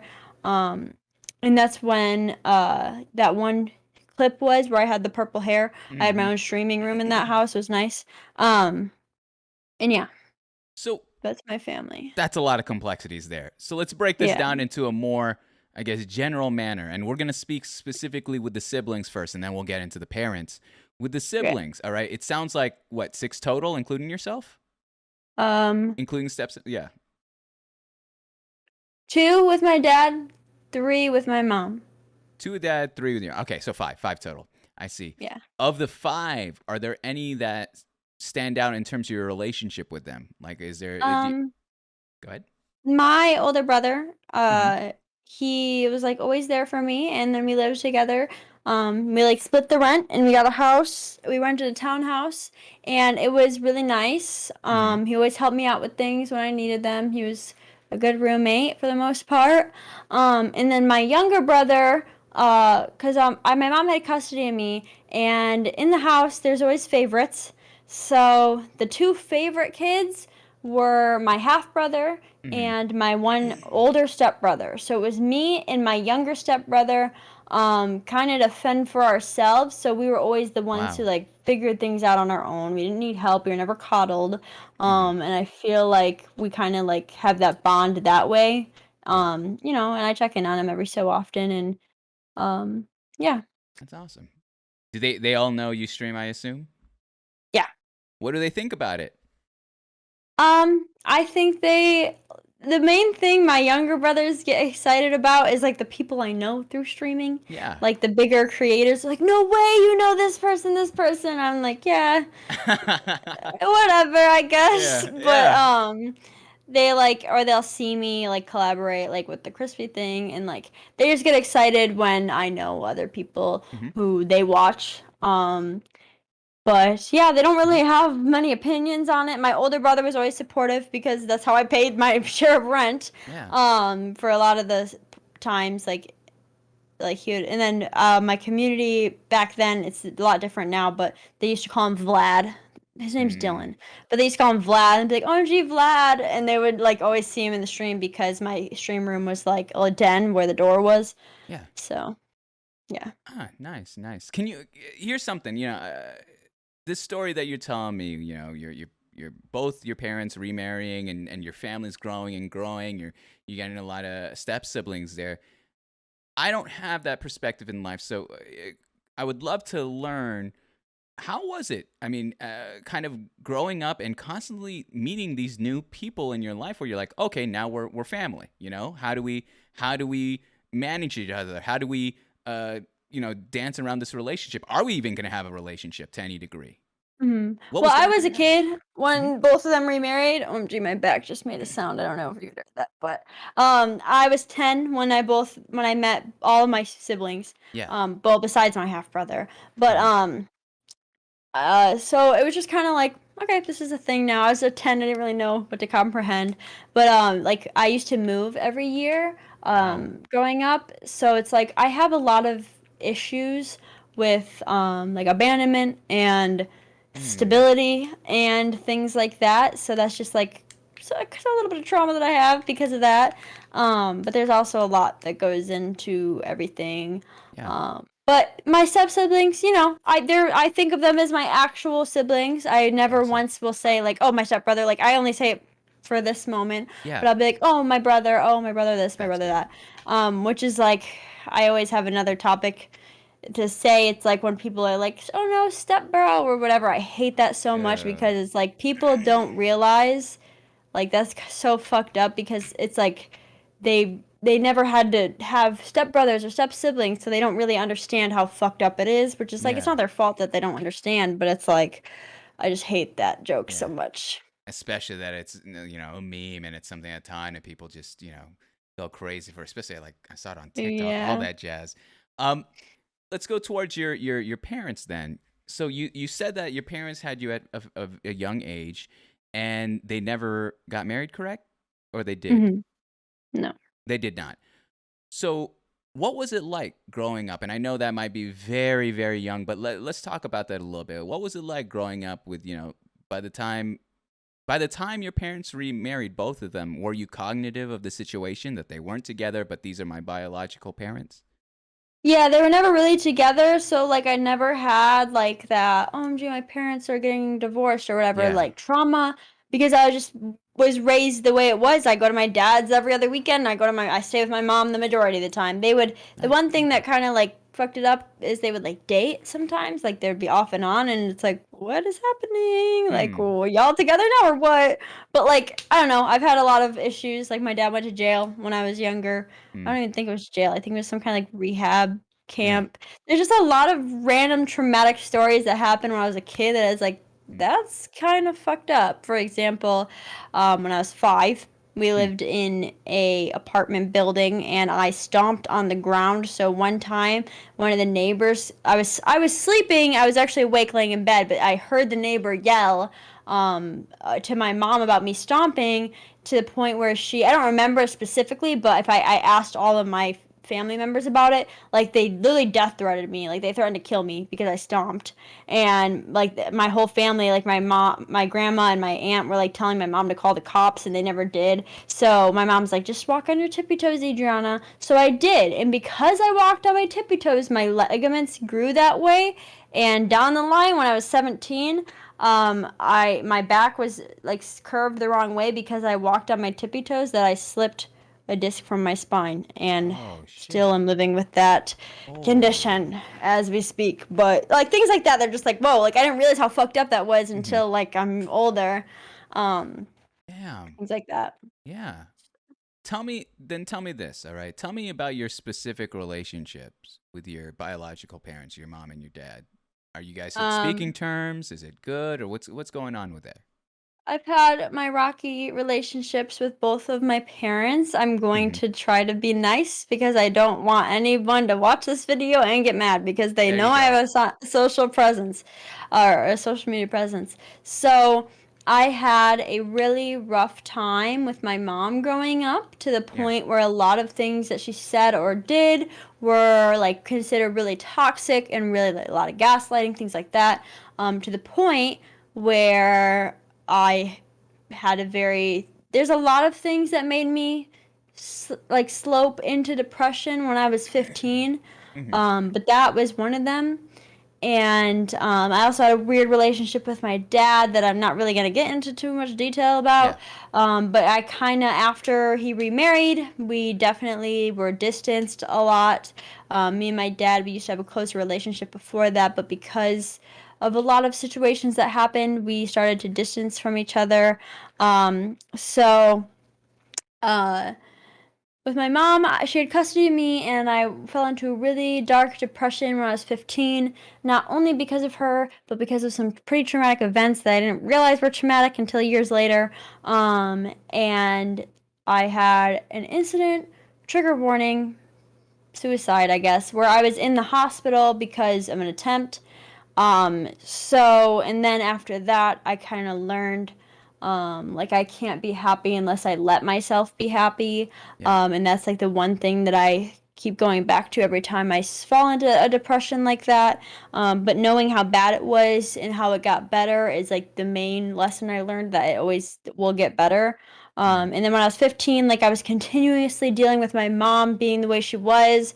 So that's when I really went hard on YouTube, and I was like, I'm going to post a video every week, and I'm going to blow up, and I'm going to get enough money so when I'm 16, I can move the fuck out and move to LA. That was my idea in my head that I wanted, is so I can move out even before I was 18, just so I could get the fuck away from my mother because she was so mean to me when I was younger.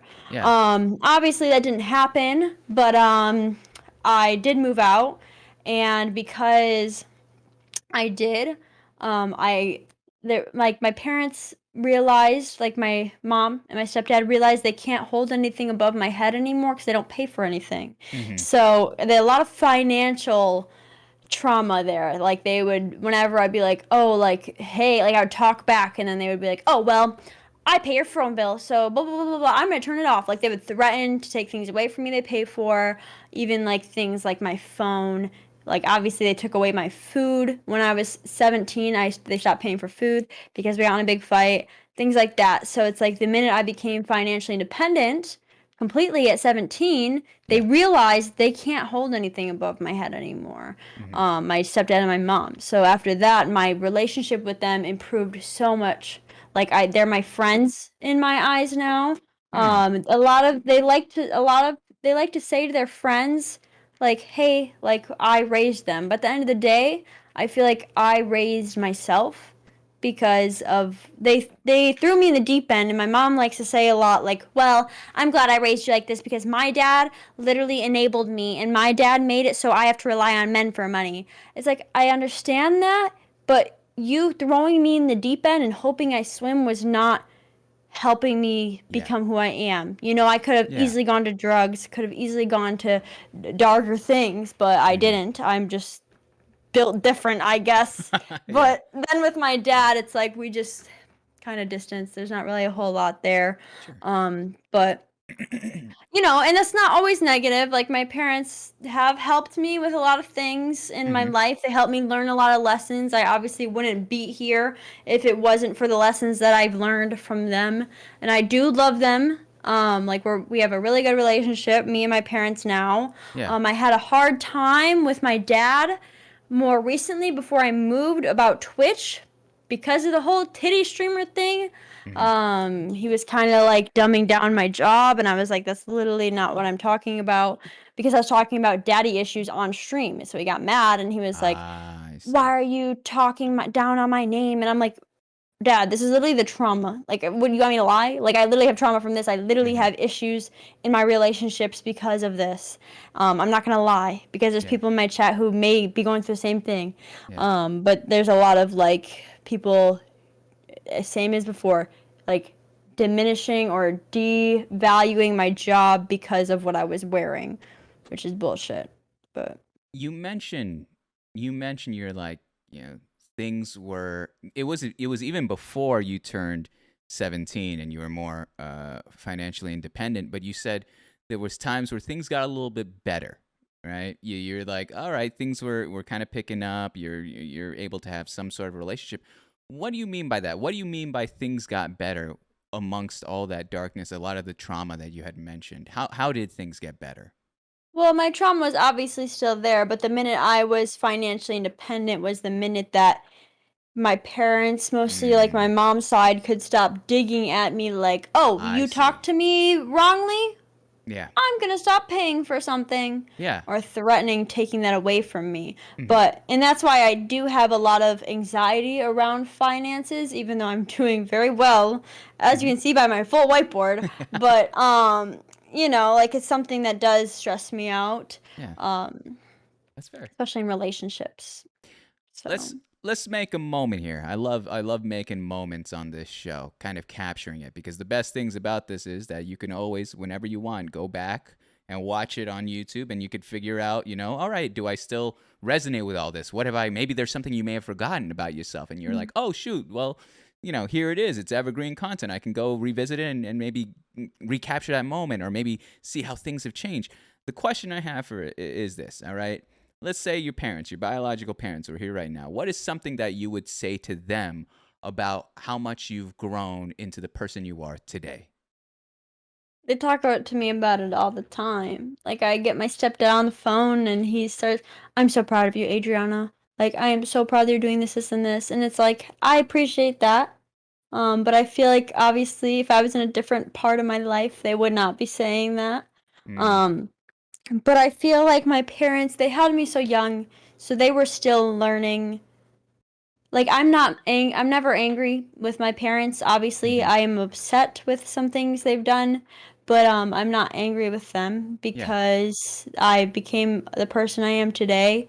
I have a lot of issues to work through, but they're still, even today, they're young. Like, my dad's like 38. Like, they're still trying to figure themselves out. So That's fair. I can't really, like, as much as I want to be angry with them, and as much as I have, it's not really, if I think of it, if I take myself out of myself, like, and I look at it from a wider perspective, it's like, I can't be mad, because there's still people who are just trying to figure themselves out, who never got the chance to.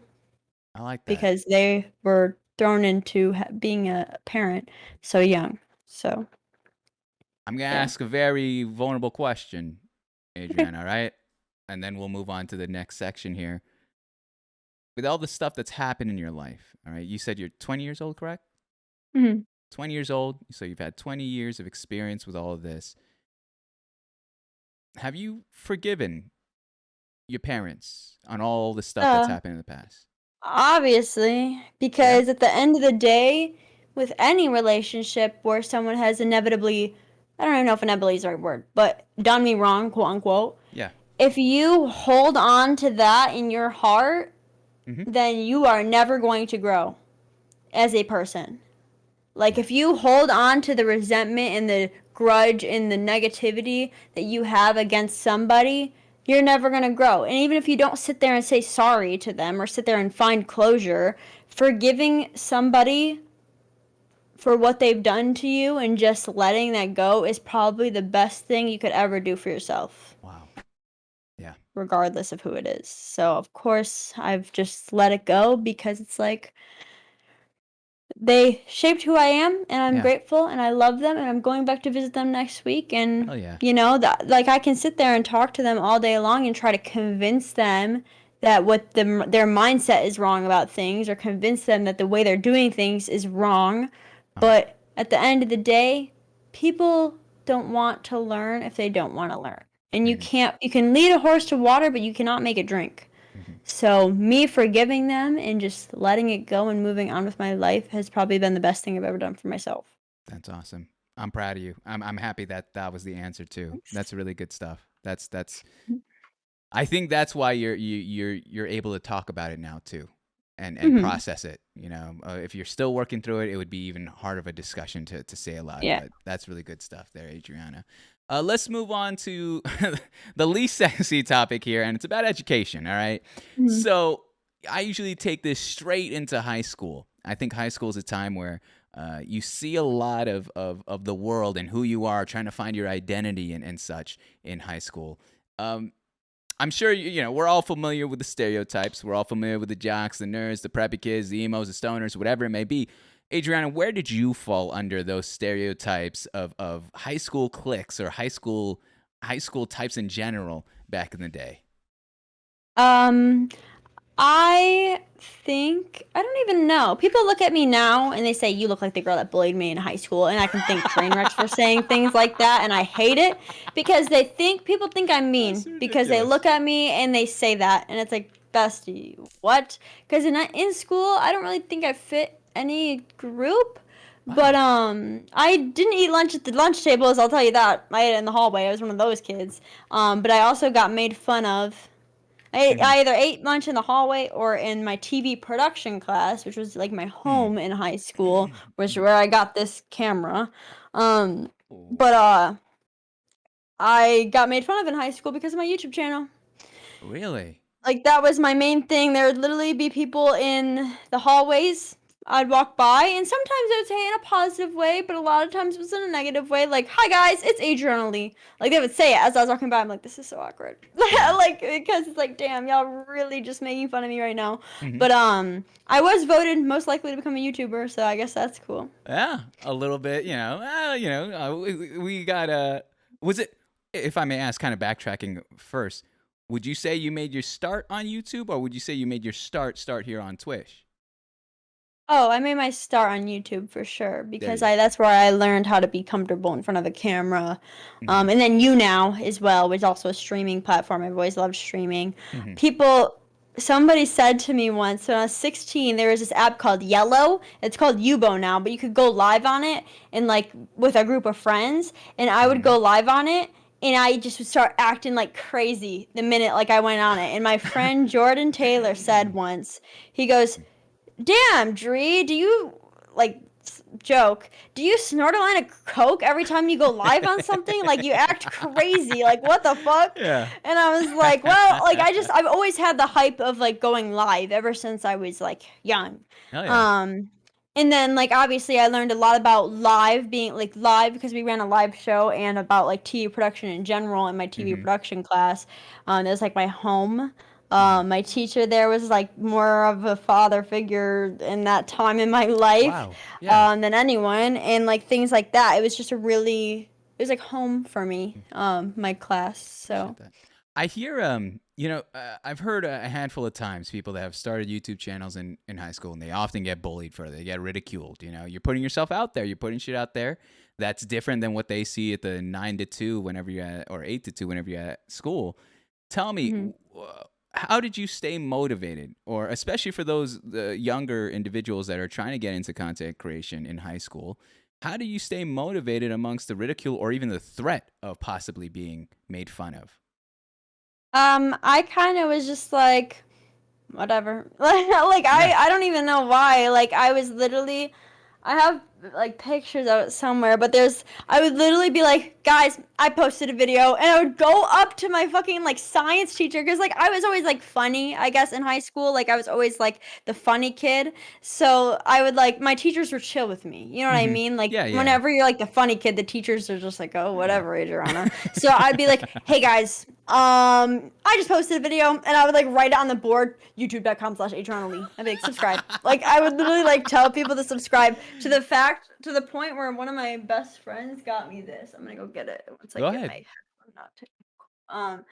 My best friends in high school, they got me this bear, Oh, that's nice. and it's for my 16th birthday. It says this. Oh, you can't hear it. What? What was that? You, What you can't hear it because I have to talk the whole time, I guess, because of my Yeah. sensitivity. But in the arm, it says, "Hi guys, it's AdrianahLee, and welcome back to my channel." And then That's So I adorable. have this, and then I got that subscribe pillow I've had forever. And like I feel like I'm glad. Hold on, I have like a hair stuck in my lip gloss. I'm glad that I learned and I did things when I was young, because I know how to edit. I can edit with my fucking eyes closed. And like a lot of content creators have to hire an editor to do anything because they don't know what they're doing, or they have to take the time to learn. So I feel like I've learned a lot, and I'm glad I did it. And I still have videos that are still getting views to this day, which is weird to me. One of my most popular on my channel is types of high school drivers, and it gets views to this day and comments. And I'm like, Same YouTube y'all channel. really watching this? Yeah. Oh my gosh, I gotta go check those out. That's hilarious. I want to check out old school AdrianahLee content, see what that's all about there. I even have a tour. I have like a "What's in my school" tag, and I go around Yeah. my high school with a big camera like this, because we filmed it Yeah. on one of these cameras, and it was just funny. I was running around Jeez, being nice. crazy. Let me ask the layup questions here. Of course, I have to ask, what was your best subject, as well as co-curricular activities? What did you do, clubs-wise or after-school activities-wise? It was all TV10, my TV Mhm. production class, because we had to do things. We had to like go to events like volleyball games and stuff, and like be there and live produce it. And then we had a truck, and the truck would like go to football games, and you could like, there was technical direction in the truck, which was really cool, and also led to my college career as well. I did stuff like that in college, but things like that. It was really fun, and I actually learned how to freelance in that, and I actually got a job out of it, because I learned how to freelance, because there was this. I took 4 hours, wait, 3 hours, 3 hours of TV10 in my senior year. So I sat in that same room. Well, it was a series of rooms. There was a meeting room, there was the live production room with all the things, and then there was the studio. And I was there for 3 hours a day. So one of the classes that we were supposed to have was we'd run around for the district itself, the city district, and we would make videos for them, like PSAs for things. Oh, nice. Okay. So because we were like freelancers for that, it was good experience for me to do freelance, and I actually started doing freelance right when I graduated for real estate agents. And I also got a job doing, right when I graduated, wedding videography as well. Damn, you weren't joking about the hustling part. That's so cool that you have such a Always. diverse portfolio of things that you're literally going from real estate to weddings. That's so sick. That's awesome. So with that all, and subject wise, what was the class that got you? Was that including TV10, or would you say that that's more of a after school program? No, TV10, it was like a class, Oh, but it was. Okay. I don't know anything else Fair that play. I would be doing, because I would go to TV10 and we had 3 hours of that a day, and then Yeah. when I was a senior, it was when I was cut off, so I didn't really have time for extracurriculars. I just went straight to work after school. I see. You mentioned, usually the next question after this was I would be asking the guest, give me a moment, give me something in your high school career that was impactful to you. Maybe it's something that you still look back fondly today, but you kind of mentioned briefly one of these moments where you said that the TV10 teacher or advisor acted somewhat as a father figure to you at the time. Can you go a little bit more in depth about that? Tell us how that person was so influential in your life as a student, as well as possibly, hell, even just a person. Well, shout out Mr. McGuckin if you ever watch this. There But you are. he was always like, we'd always just hang out in his office because like the whole room, there's a bunch of different rooms, and one of the little rooms was his office where he like did stuff. And so we would all just hang out in there. And I remember specifically, it was when my boyfriend broke up with me, my first boyfriend. And I was crying and I was like, hey, McGuckin was always the homie because like if we needed something, like I would show up to late to class every single day. Yeah. And you can't just like go to class when you're late. You have to like go through the office, get a late slip, go to your class like with the late slip. But the back doors in TV10 were always open. I would pull up, go through the back doors of TV10, say what up McGuckin, and then I'd go to class. So I was late every single day. Yeah. And then like I'd be like when my boyfriend first broke up with me, I was a junior. I was like, McGuckin, I am going through it right now. Can you please? Or I saw him in the hallway because I was going to the bathroom. And I'm like, McGuckin, Ryan broke up with me. And he was like, what? Are you okay? And then he hugged me. And then he was like, I'll call you out of class, okay? And you can just hang out with me until TV10 starts. Like, don't worry about it. And he called me out of class. And he, like, we all... then some of my other friends showed up and we all just hung out in his office and he like talked to me. I remember he literally sat down and talked to me about it because this is my first breakup. I had no idea what the hell I was doing because I'd ask my mom for help and she'd be like, yeah, whatever. He wasn't that cute anyways. Don't even worry about it, Adriana. Or like she would just say some like dumb shit. Like I was like, what? Like this is not helping. So McGuckin would sit down and be like, hey, it's okay. Your first relationship will hurt the most. I still remember my first relationship. And, like, he, like, went through it with me. And then I remember that day we all got slushies. Because we all went on a trip to 7-Eleven and got slushies. And it was just such a... like I was like, this is so awesome because and it was during finals too, so I was like, why did my boyfriend break up with me during finals? I don't know, but like I felt like my whole world was crashing down around me, but then he helped me through it, which was really nice. And then he always did that through the rest of my high school career, like when I was a senior and I needed help, like with advice for moving out, he was always there because I feel like he was more of a real adult than my parents because he was like older than that. Maybe because I think he was the same age as my parents, but he was like, he also had like a lot of like younger kids of his own.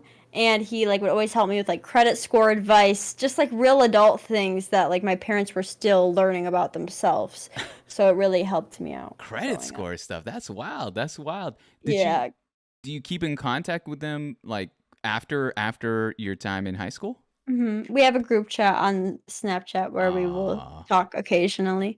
That's nice. I like that. That's so. See, I feel like not enough teachers get that kind of credit, that understanding that. Man, a lot, you could really impact one of your students' lives by just being intentional and going a little bit beyond the Call of Duty in terms of school and asking about life. There's a lot of stuff that happens after school in that person's life that just changes shit. So that's and I had a lot of nice teachers like that. It was just so funny when me and my first boyfriend broke up because I was the funny kid. I always had a close relationship with my teachers.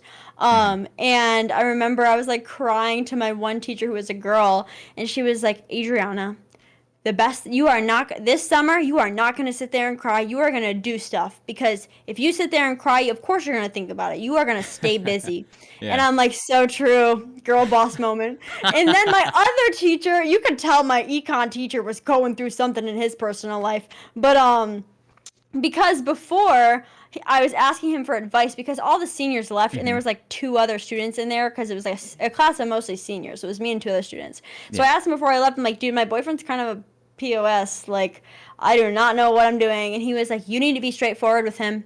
Tell him, and then update me when you come back. So I came back, and this is like my econ teacher. He's like some like older guy, and I came back, and he goes, "Well, Adriana, how'd it go?" And I'm like, "He broke up with me," and he's like, "Oh my god, I'm so sorry. Like I did not mean for you to do that." And I was like, "No, it's okay." Yeah. And he was like, "Well, there's plenty of fish in the sea. I do not want you to worry about this guy." Like they were all just like girl boss moments. All of my teachers, they were like, "Fuck him." Like they were all just like angry with my ex-boyfriend. It was so funny. I would assume as a student at the school too, or did he go to another school? Yeah. He was a Yikes, that's student. even He worse. was- That's so I rough. know. But it was funny. He was the streamer guy. I mean, we're on good terms now. Yeah, But nice. he was the streamer that got me into Twitch. So Yeah. Oh my gosh, Shout out double-edged him. sword there. Double-edged, and we'll talk about that later in the show. Let me go from there. All right. So we've covered the bases of your high school, very bases of your high school experience there. Let's take you to the final week in high school. All right. So you're pretty much doing your finals. You're getting ready for graduation. You got the cap and gown. What was the next step after high school? Was it always going to college? Was it a 4-year? Was it community? Were you working? Were you traveling? What was the next steps for you, and how did you make that decision? I was always busting my ass. I worked 2 jobs when I was in high school. But the last week of high school, there was some drama because he broke up with me junior year. My last year of high school, my 2 best friends who literally said they were going to fight him if it was on site, if he ever saw that boyfriend ever that broke up with me, decided it would be a good idea to be his bestie. Out of nowhere. Like, they didn't know him beforehand. I literally introduced them. So there was drama with that, and I had a new boyfriend at the time. So there was a lot of drama with that, and I was just like felt so backstabbed, and it was like I can't even say it was the first time I've been backstabbed in my life, but there's a lot of like there's a lot of aggression towards the last week of high school, and I was like, well, I'm gonna do what I do best, and when people screw me over, just make content and flex, because nothing pisses people off more than to see you doing good. So I found out they were hanging out with them. Even when I sat down and communicated my boundaries with them about that subject, they still went by my back and continued to do it. So it's like, fool me once, shame on you. Fool me twice, shame on me. So then I made a video on my YouTube channel last week of school, said when to stop being friends with someone. And there's a lot of reasons. It was an advice video, but one of the main reasons was when they hang out with your ex. That was very shady. And I said in the video, I'm like, this is a shady video. I didn't name any names, but apparently that threw them off edge because I spoke to them later about it. And that's what made one of my friends date my ex out of spite, even though he's literally, and they had a group chat about me that like a Adriana hate club group chat. I was like, y'all really some fans for real. Like, not the fans. I love my thanks fans. For the views. Thanks for the views. I know, it's like nothing motivates me more than people who are hating on me or preying on my downfall. You know what I mean? Like, you guys are just doing it to yourself. If you want, like, y'all are just making me do this. So that was my last week of high school, but that's kind of besides the point. In my school, we were always pressured to go to college, and I felt like if I went to community college, I'd be a loser, quote unquote. But also, I needed to get the fuck out of my parents' house, and I was 17, and my birthday wasn't until September 6th. So I'm like, I'm going to college because I'm getting the fuck out of my parents' house. So I did, and then I went to a university downtown Detroit. Nice. And in that place, you studied, what was it again? You majored in? Film. What brought you to that conclusion? What made you be like, film's the place to be? And was it always film, or did you kind of stammer your way into that major? It was always film, and I remember a long time ago when I was 15, I got raided by a troll YouTube streamer, and it was just really toxic and gross. It was Leafy era type stuff, and I was like, ugh. But one of my friends, I actually made a friend from that raid, and I looking back at my DMs with him, and I said, yeah, I really like YouTube. I think I might go into film because I've done YouTube so much. So I've always wanted to go into film, and I went into film because of that. But I was already a wedding videographer and a freelancer, and I went to school for a year and a half. And the minute I decided I didn't really, like, there was no point of this. I went to all these classes, and it was literally teaching me stuff I already knew. Yeah. And I was like, this is kind of ridiculous. I literally know this already. Like, I've made YouTube videos. I know how to work a camera. I'm literally a wedding videographer. Like, this is my job. I know how to edit in Avid, even though I fucking hate that program. And so I sat down with an advisor, and I said, what is a job? I told her what I do. I did like, oh, I do wedding videography. Oh, I do this, this, and this. I said, what is a job that I can get in Michigan without having to go to LA with this degree? And she said, oh, you do wedding videography? You could do that for a company. I already did it for a company. So in that moment, I was like, I'm dropping out because not only was it just a lot for me, my parents, let's just say they're not besties with the IRS. So I had no FAFSA. I had to pay everything for school up front. I had one loan, and it was like $2,000. And everything else I paid up front to my school. So I had to work 2 jobs while I was doing school on top of freelance, just to pay for that monthly payment for school and for my dorm. So after that, I realized it's just not worth it. I can't afford this like this anymore. I gotta go.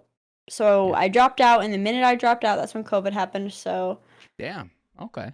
And then that's good timing. That's the weird part. I was gonna say, it's like things kind of align perfectly. Like, as much as it's a pandemic and like freaking terrible of the thing that happened, like in terms of your specific situation, it seemed to give you the reason to, you know, let's lean into this vocation. Let's lean into this body of work that I love a lot, streaming, going into YouTube again, and refining more of your craft. Because when you mentioned that story with the advisor that didn't really have anything to say, I think it really solidified the fact that, you know what, I think I can get more experience outside of school than I can here.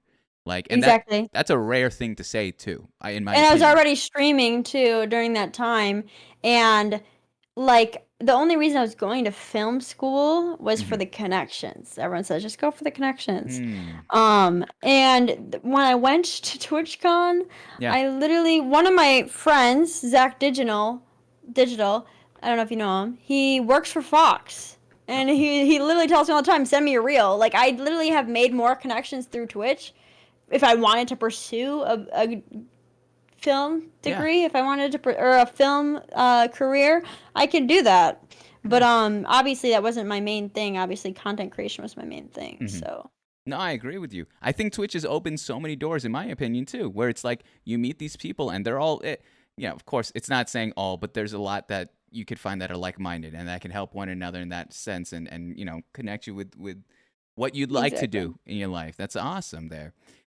Let's mosey on over. I think that's a great transition into your work history. Let's talk a little bit about your work history. Now, in this section, Adriana, because a lot of people, I'm going to assume with yourself, have a lot of work history. I've done a lot of stuff in terms of a job. But I will say this, for those people, for everyone, as a matter of fact, in this segment, we're going to try to do it like your current resume. All right? We're going to talk about what are the jobs that you've had that you would put on your resume right now at this very moment in your life. How many of those jobs would be in there?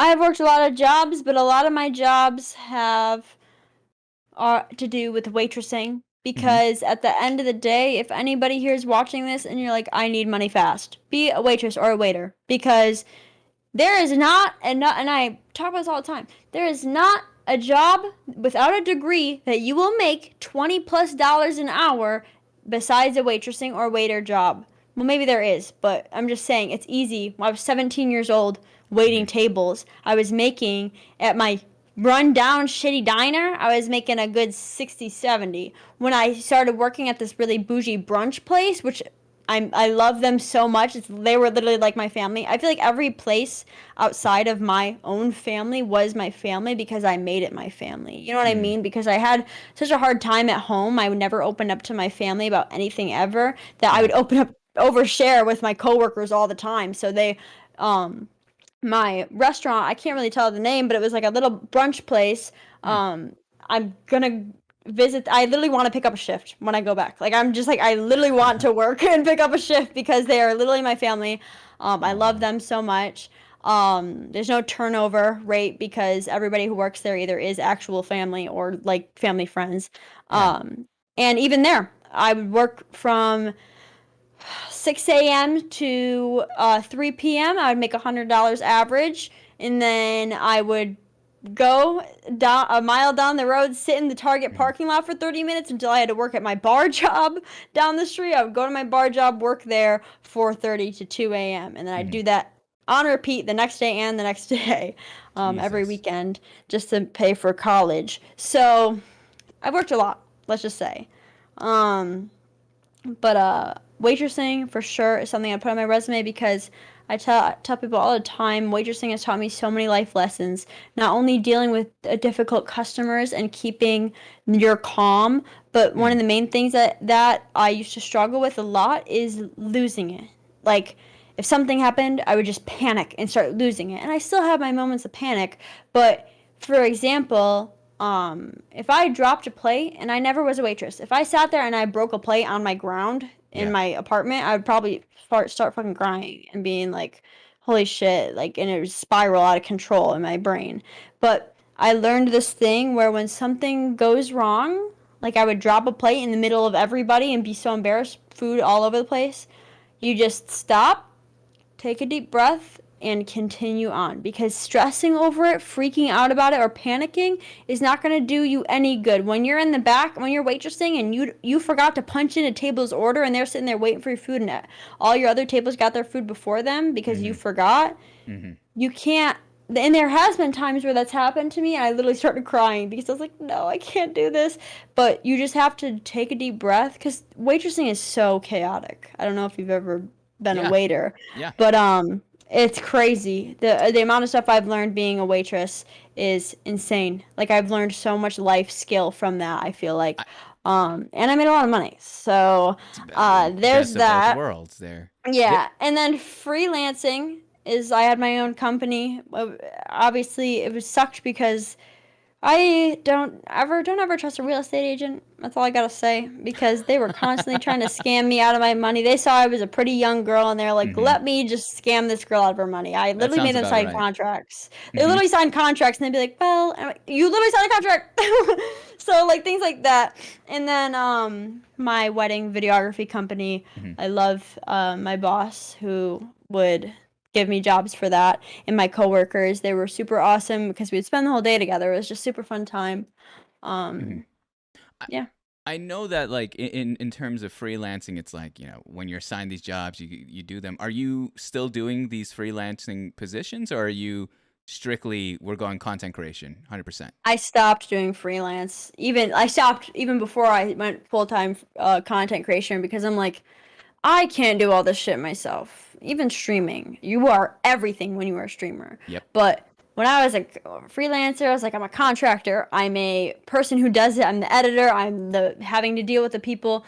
I would never be a wedding videographer if it was freelance because I am not dealing with the brides. That is my boss's job. I would never ever deal with the brides. They are chaotic. A lot of I just show bridezillas. up. I say, I'm here with my camera, I film, and then I leave. I don't have to do anything else, and besides edit, because I was also an editor for that company. But it was just a job that I liked to be. I like being told what to do sometimes. Like, I am a boss babe, whatever, girl boss, but I like being, in my jobs, I like being told what to do because I can do it mindlessly. Yeah. So you then move from that mindset. Actually, let me ask a couple of things for that. You mentioned a lot of what you've learned in the diner. What have you learned through your freelancing position? Specifically, I know with the real estate ones, you're like, don't work with the real estate agents, all right? They're there to take your money. They're there to scamage you, scam you. How about in terms of wedding videographer? What have you learned there about yourself? I learned that no matter what you do, even if you say you love it, it's a job is a job. A job will Yeah. always be a job because I always was like, oh, I would love to do this. And then it's still a job. I still hate it sometimes. I still hate when the last job I ever did before I left, like literally like a couple of weeks before I left, it was during COVID and there were literally porta potties. And I was like, what the hell? Like, I'm not trying to go. It's literally COVID and you want me to go to pee in the porta potty? I'll just hold it the whole wedding. I don't care. Yeah. And it was like a buffet style food and like we eat at the place. Yeah, So yeah, it's like we have our own table. The company has our own table because it's also a DJ. It's all together as one. So yeah, it was just like just a job is always going to be a job and you just have to make the best of it regardless. And that's kind of turned into streaming where streaming is always, oh, I want to do this, but a job is always a job. And I feel like that I've worked a lot of difficult jobs, especially labor-wise, but streaming is difficult because I'm my own everything all the time. Yep. And that's a lot of pressure. And if I was still doing freelance, it'd be the same thing. Mhm. So Well, let's talk about streaming as the kind of the current job, the current place you are at right now, occupationally. When did you realize that this was going to be a bigger part of your life? I realized after TwitchCon because let's just say I drank a lot of apple juice and went really Okay. crazy and partied a lot of different places. And because I was meeting all of the people that I only saw online, Yeah. I don't think I've ever met an internet friend until TwitchCon. It was insane because it was like, well, actually Playlist Live, but that's a whole other story. Mhm. It was insane because I was like, what the heck? Like, I talk to these people every single day in Discord, and now they're here. And then I partied, and there's mansions everywhere. I was hanging out with I've always had bigger connections. I'm not really gonna say who, Yeah. but like I was hanging out with these bigger creators and going to these bigger creators parties, and I was like meeting people, and it's like I've never been a clout chaser because I never paid attention to people unless I was a friend of them. So it's like I didn't know who the fuck, like I can say this, I never know who the fuck Mizkif was until he walked up to me at a party. I was with Gondok and Miz and a couple other my friends, and he walked up to me and he started like beefing with me, like fake beefing with me, and I was like, yeah, whatever, like, and I was fake beefing with him, and he was Mhm. like, what the fuck? Doc, get this girl on the Raj show. She's funny as fuck. And then he walked away and I'm like, who the fuck was that guy? Yeah. And then I a month later I'm sitting there on my computer and I see his stream recommended. I did not know he had that many viewers. Mhm. I was like, who? What the hell? That was the guy I talked to at TwitchCon. That's so weird. And every That's time funny. he didn't remember because every time I meet him now, he's like, hi, I'm Miz. I'm like, we've met literally 5 times. Yeah. But Over people's head, man. There's too many people to meet. But that's so cool. I like Yeah. that. So TwitchCon was the defining moment. You're like, damn, I'm living it up. I'm living this life that I want, and I'm just gonna pour myself into this because it feeds me. It supports me, and it was literally a shift. I was like, oh, I do this for fun. I'm just gonna go live whenever the fuck I want to. Buckling down, Yeah. writing out a schedule, doing what I had to do. I did this method of growth where I Discord hopped. I was a woman of the community, I always said, because whatever streamer I would collab with, I would be a part of their community. And the first community I was ever part of was John Zerka. And I was a big part of his community for a long time, to the point where like people in his community would always know me. And I met him up at TwitchCon, and one of his mods was like, what the fuck are you doing here? And I was like, what are you doing here? You're literally his mod. But yeah, it's funny. I think it plays to our advantage. Kind of going back to the story you gave of Mizkif. I think it plays to our advantage that you don't know who the players of the game are because you don't course. play into this Oh, fandom. That's what I meant to say. I don't. I never played into the fandom. The only kind of fandom, I guess, was when I was part of John Zerka's community, but that's only because he already knew me. Like, I already went on a show before, and then I became part of his community. Yeah. And one of the girls there she's one of my ex-friends. She was literally running around acting literally fan behavior, literally having conversations with people when they were literally drunk about like content and shit. I'm like, what the? We're at a fucking party. Like, what? These people do not want to be talking about work right now. So I would run away, and I had all these wristbands. Like, here that they are now is the like glow in the dark wristbands. I had a whole bunch about my arm. They say AdrianahLee, twitch.tv/AdrianahLee. And I would just be like, come on, Girly, because Girly is the one I have the meshing tattoo with. And we'd run over, and these guys would be like, want to take a shot with us? of juice, of course. Yeah. And we'd be like, hell yeah, and we'd just start meeting people, and I would be like, you want a wristband? And I was at a 100 Thieves party. I didn't even know who the fuck 100 Thieves were. I did not know who the 100 Thieves were. And you're gonna get robbed at that party. This is ridiculous. That's hilarious. I'm like giving people wristbands, and then I'm seeing tweets the next day like, who the fuck is this person? And then they like tag me, and I'm like, hey, I guess we met last night. I don't remember. Yeah, I love that. But that's great. That's awesome. I mean, that's too many. See, this is where I think you got to step away from the, and no disrespect, I love the videos, the Harris Hellers and the Devin Nash videos. You got to step away from that and know how to be just a person, be able to be like, yo, I can hang. I could be, I'm more than what we do on stream, because a lot of that fandom, I mean, that will ruin you, because you start going, oh my gosh, such and such, like if someone were to show up to your stream, oh my gosh, such and such showed up on my screen, and it shows, and it gets weird because for that fan person, behavior. exactly, you dehumanize them, you put them on a pedestal, and that's weird. No matter what, no matter what way you picture it, it gets that point of, just relax, it's a person. They've got their own shit they're dealing with, and go from there. But that's awesome. Because I don't ever know who people are.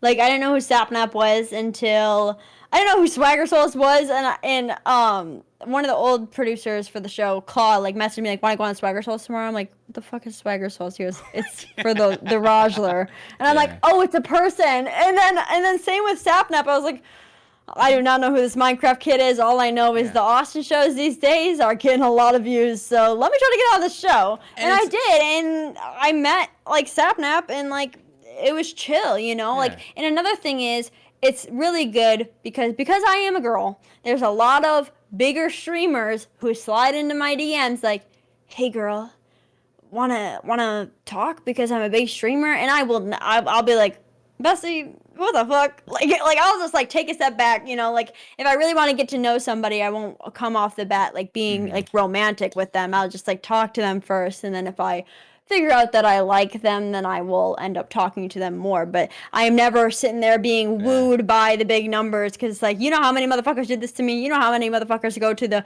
100 viewer Andes in the just chatting section and hit up the prettiest girl they see? There's a lot more than you think. You are, oh my goodness, oh my, who are you? I'm not even going to ask you who you're sub tweeting. You keep that to yourself. That's your story, all right? I don't want any trouble. Of them. I don't want any trouble. Of people. All right. But I've actually met a lot of good people, and a lot of people that were really nice because of that. Like not all of them have been bad. There are a select few who have been bad. But there's a lot who have been also really good, and actually literally have like changed my life because of whatever like advice they would share, or just like helping me out with things. For example, I don't think McNasty was trying to slide in my DMs like that, but he did follow me originally, and then we became friends, and like me and him are like really good friends now. And then I was like, "Hey, can I go on your SMP?" And he was like, "Sure." And then that's how I met Crispy, and that's how I met a lot of my community now. Nice. Was from that. So it's like a lot of times it will work out in my favor. Other times it's like a Mitch Jones incident all over again. I mean, me and Mitch are friends, but he was definitely... I know nothing about this, all right? And I'm going to keep it that way, all right? And I'm going to tell you straight, that ain't me. But let me ask this, though. I'm very curious, because I think another big one in content creation, I've talked to a lot of, streamers off the books about this. So I want to pick your brain. How do you decide to work with someone? Like, how do you decide to collab with someone with that intent of, do you ever have this intent of like, oh boy, is there some sort of other thing that's being asked of me, other thing that's being required of me? How do you deal with that kind of relationship with other content creators? If it's more recently, if it's a guy, I will like see their history. If they just use women for content, obviously I'm going to say no and be like, fuck off.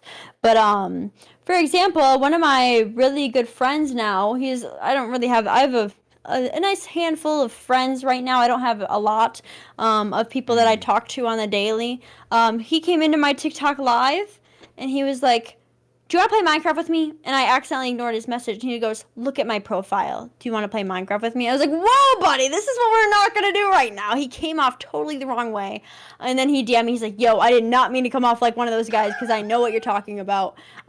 So, I mean, I really didn't mean to be like that. And then we called. And he's actually he's one of the most genuine people I've ever met. Like, he is so nice, such a genuine guy. Yeah. But what a line. So, look at my profile photo. I like that. I know. So it's like, you never really know until you talk to somebody and kind of know. But you can, when you talk to certain people, you can feel the vibe. And if you want to continue to work with them or if they're bad news. I like that. You know what I mean? Yeah. Truth. Let's mosey on over to the third one. I mean, to the last topic here of your life story, all right? And it's about romantic relationships, all right? This is always the part people are raising the volume on their whatever they're listening this on, and they're leaning forward. That before we get started here, though, Adrian, do you have to use the restroom at all? Are you good? I'm good. Do you? You're better than I. All right. You know my old, not even that old. I'm 20. Well, maybe I should. If you're going to go pee, maybe I should pee. Sure. Up to you. Okay, you go first. No, it's guess first. That's how we run this. Go ahead. I'll be fast. I got you. I'll be fast. All right. No kidney. What do you mean, bird? What are you talking about? Wait, you get kidney disease from that? From holding it in? Shit. I did not know that. Ladies and gentlemen, thank you so much for being here. Man, I'm getting lost in conversation with Adrian. There's just too much shooting from the hip. I enjoy this, man. When she says open book, she was not joking around.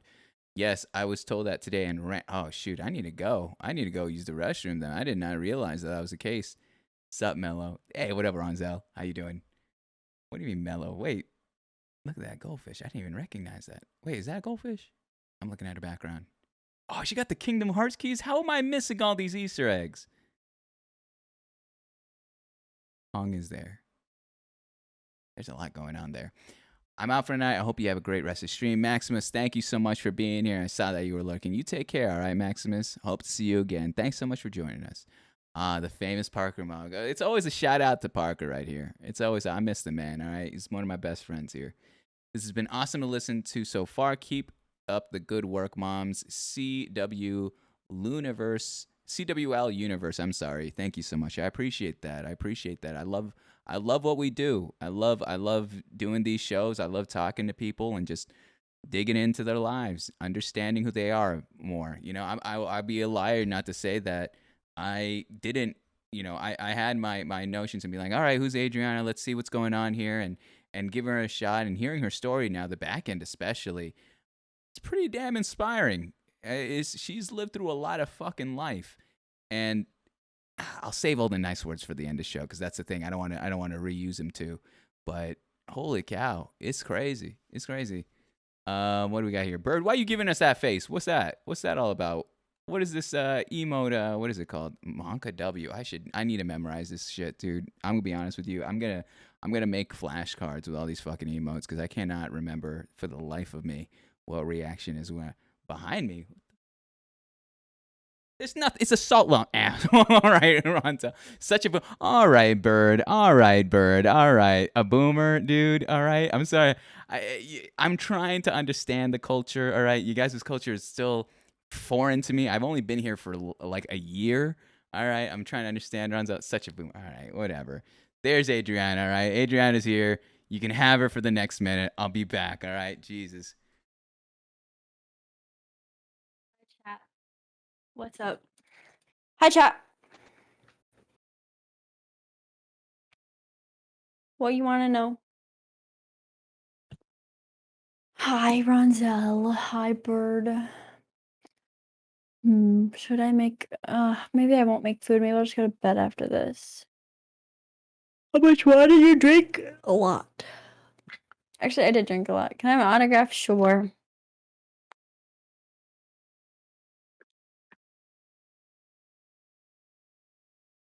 No, we don't have exclamation GG.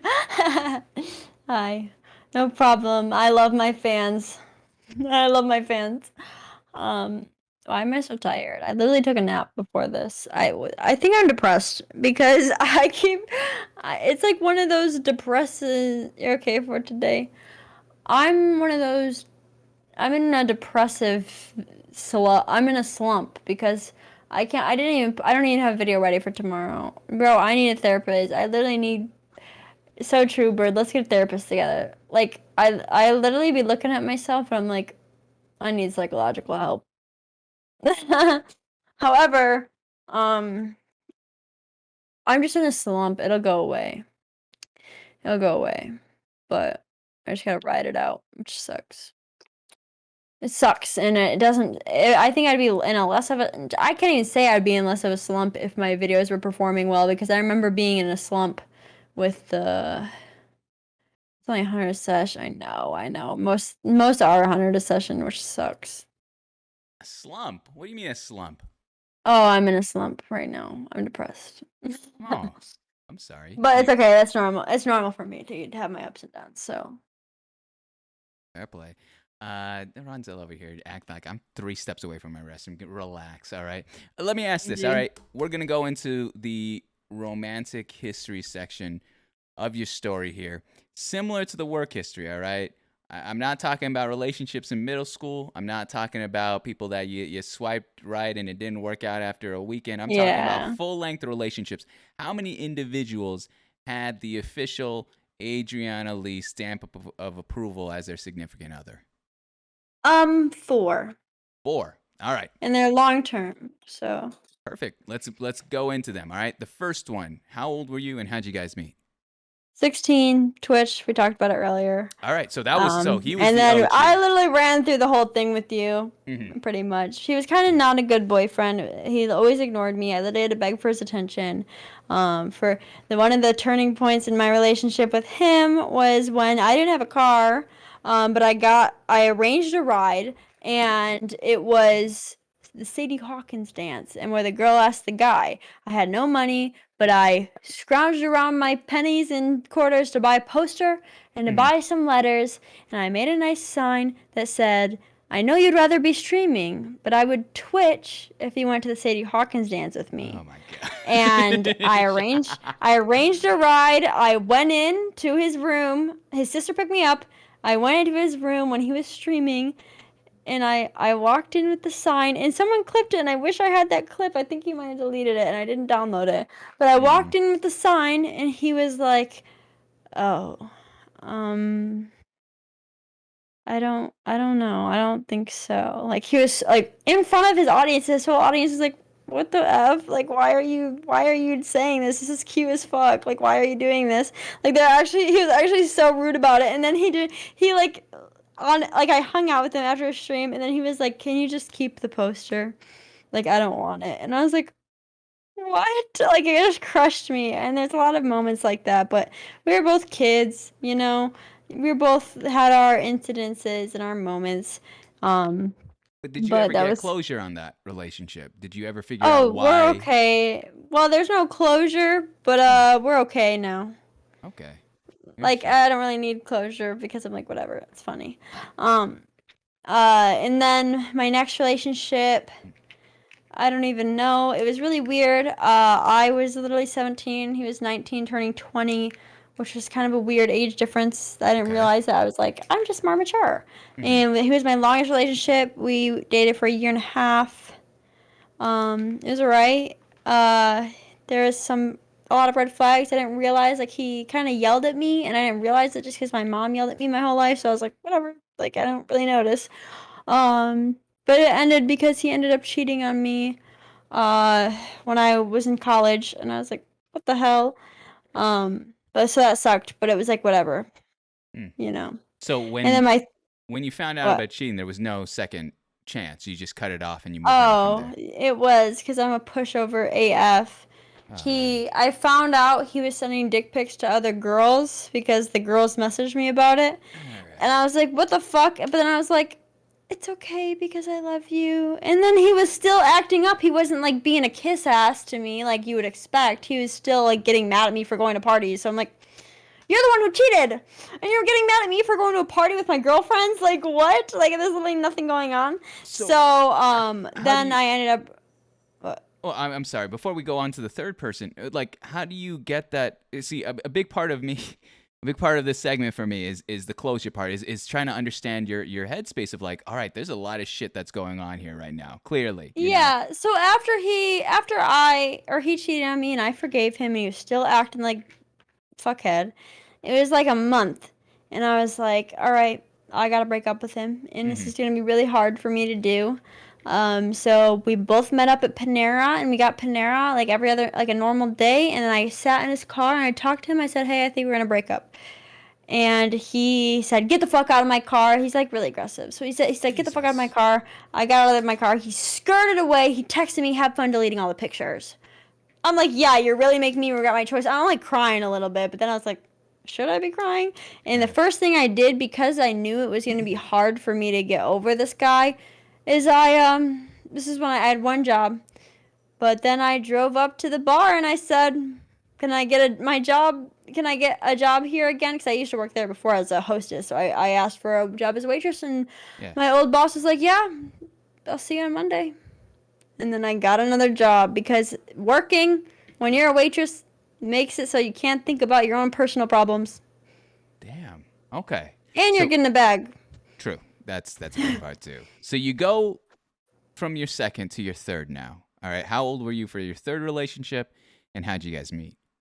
Started when I was 18, and he was 17, just turned 18. He turned 18 the week we started dating, because I was like, I'm not dating you until you're 18, because that's like robbing the cradle. Like, you know, like I'm not gonna be a groomer like my ex was, even though I was literally it was like 6 months apart. We were 6 months apart.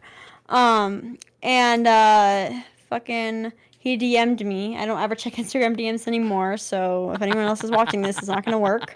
He DM'd me. He's like, hey, gorgeous, can I get your snap? And I saw I had mutual followers with him, so I was like, I guess. And then we started talking. I'm like, oh, he's kind of cute.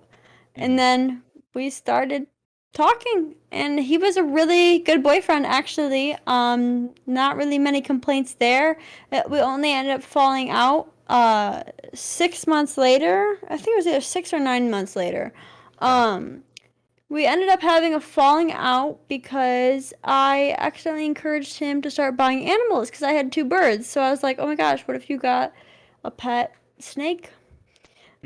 But then 1 turned to 2, turned to the fucking, you know, that little seashell. It's like a math thing where it's like, what's this, some kind of Fibonacci sequence. It became the Fibonacci sequence of animals, and he became an animal hoarder. And then he decided to move in with me, not pay his fair share of rent with all of his animals. And I was like, what a good way to end things. What animals did he have? How many? You got to tell us some of these animals. What Noah's keeping in his ark? What are these animals? He that had snakes, bearded dragons, geckos, lizards, chameleon, birds, cockatiels, cockatoo, parakeets. It was just any kind of exotic animal you could think of, really. He had a little bit of everything there. I'm hearing. Yeah. Holy cow. So I was like, this is too much. Can you please move out? And we didn't break up. He just moved out. But then he was like, he decided to break up with me the day I started my new job. I got my tip stolen from me, and my car was broken down, so he had to pick me up from work. So it's like, why are you breaking up with me today of all days? Give me a second to rest. Yeah. But it was kind of, I kind of saw it coming. So I was like, okay. And then the next day, I had my friend over, and we booked a trip to Miami, and we went to Miami. Oh yeah. Yeah, get it off your mind. Like you said, work or anything to just, not think about your shit there. How about the fourth one? How old were you, and how'd you guys meet? Fourth one was kind of a down low thing that happened like during quarantine. I never told my stream about it because I don't really talk about my relationships or anything. Yeah. After I've had some experiences, because it's like I feel like relationships should be kept private because not only is it like for me, like people will change their perspective of me, either for guys and girls, but also it's like whenever someone knows about that, you can't, like, if you have a hard time with your significant other or have a fight or an issue or you guys break up, it's everybody's business because you made your relationship everybody else's business already by telling everyone about it. So I've never told anybody about the people I'm talking to or my relationships or anything. But my fourth relationship was kind of on the down low. Somebody that I've met online, and then we would visit each other every so often. But things just didn't end up working out, which is just kind of like a natural thing, to be honest. There's a lot of like long distance, like a lot of controllingness there. But you know, we're civil. It's Yeah. just kind of like a little fling, I guess. Okay. Of the 4 relationships you've mentioned, which one did you learn from the most, and what was that lesson? The first, I don't know. I think they all have had their own lessons, but the one thing that I've struggled a lot in relationships, especially now, Yeah. especially like if we're looking for relationships now, Mhm. is finances, because it's like it's hard to I'm 20 and I'm financially independent, and it's hard to find people on my same level because there's not very many people on my same level. And not only can I not have Bumble because the people who have literally ran up to me in public saying they saw me on fucking Bumble, or come to my stream saying they saw me on Bumble when I didn't even match with them, is insane. It's absurd. It's scary. Really? Okay. So I can't even have Bumble or anything, which sucks. But like even like in terms of finances, my last relationship, it was hard because he always said like, oh, like I'll pay for dinner, and he paid for dinner, but then he didn't really pay for anything else, and he tried to move in when I just loved him so much. I was just like, yeah, move in. I love you. It's okay. But it's like I literally have been taken advantage of for my monetary position many times just because I was willing to work for my money. You know what I mean? Yeah, exactly. Interesting. Nice. No, that's and see, I don't know what it is about the discussion with money. It's always taboo. It's always something uncomfortable It for is. everyone. But that is such an important thing to look out on. And You know? people say, "Oh, you're a gold digger if you want someone successful." It's like, no, I just want somebody who is on my level and can like have their fair share, you know what I mean, or at least try. Because I've been with so many people who are just like, "Well, that's just how it is. I just don't have money." It's like, okay, well, you can always get a job, maybe. Start working, have ambition, you know, like things like That's that it. is something I struggle with a lot in relationships. So, Exactly. It doesn't have to be what's in your current bank account. It has to be, are you actually doing something to be an adult, to be a contributor in society, to be taking care of yourself?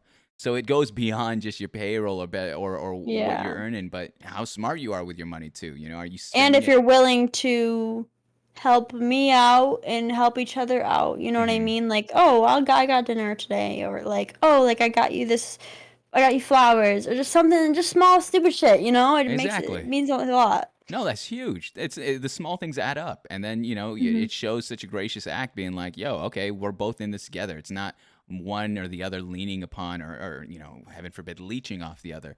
Yeah. It's a reciprocity. I appreciate that. I appreciate you sharing all that.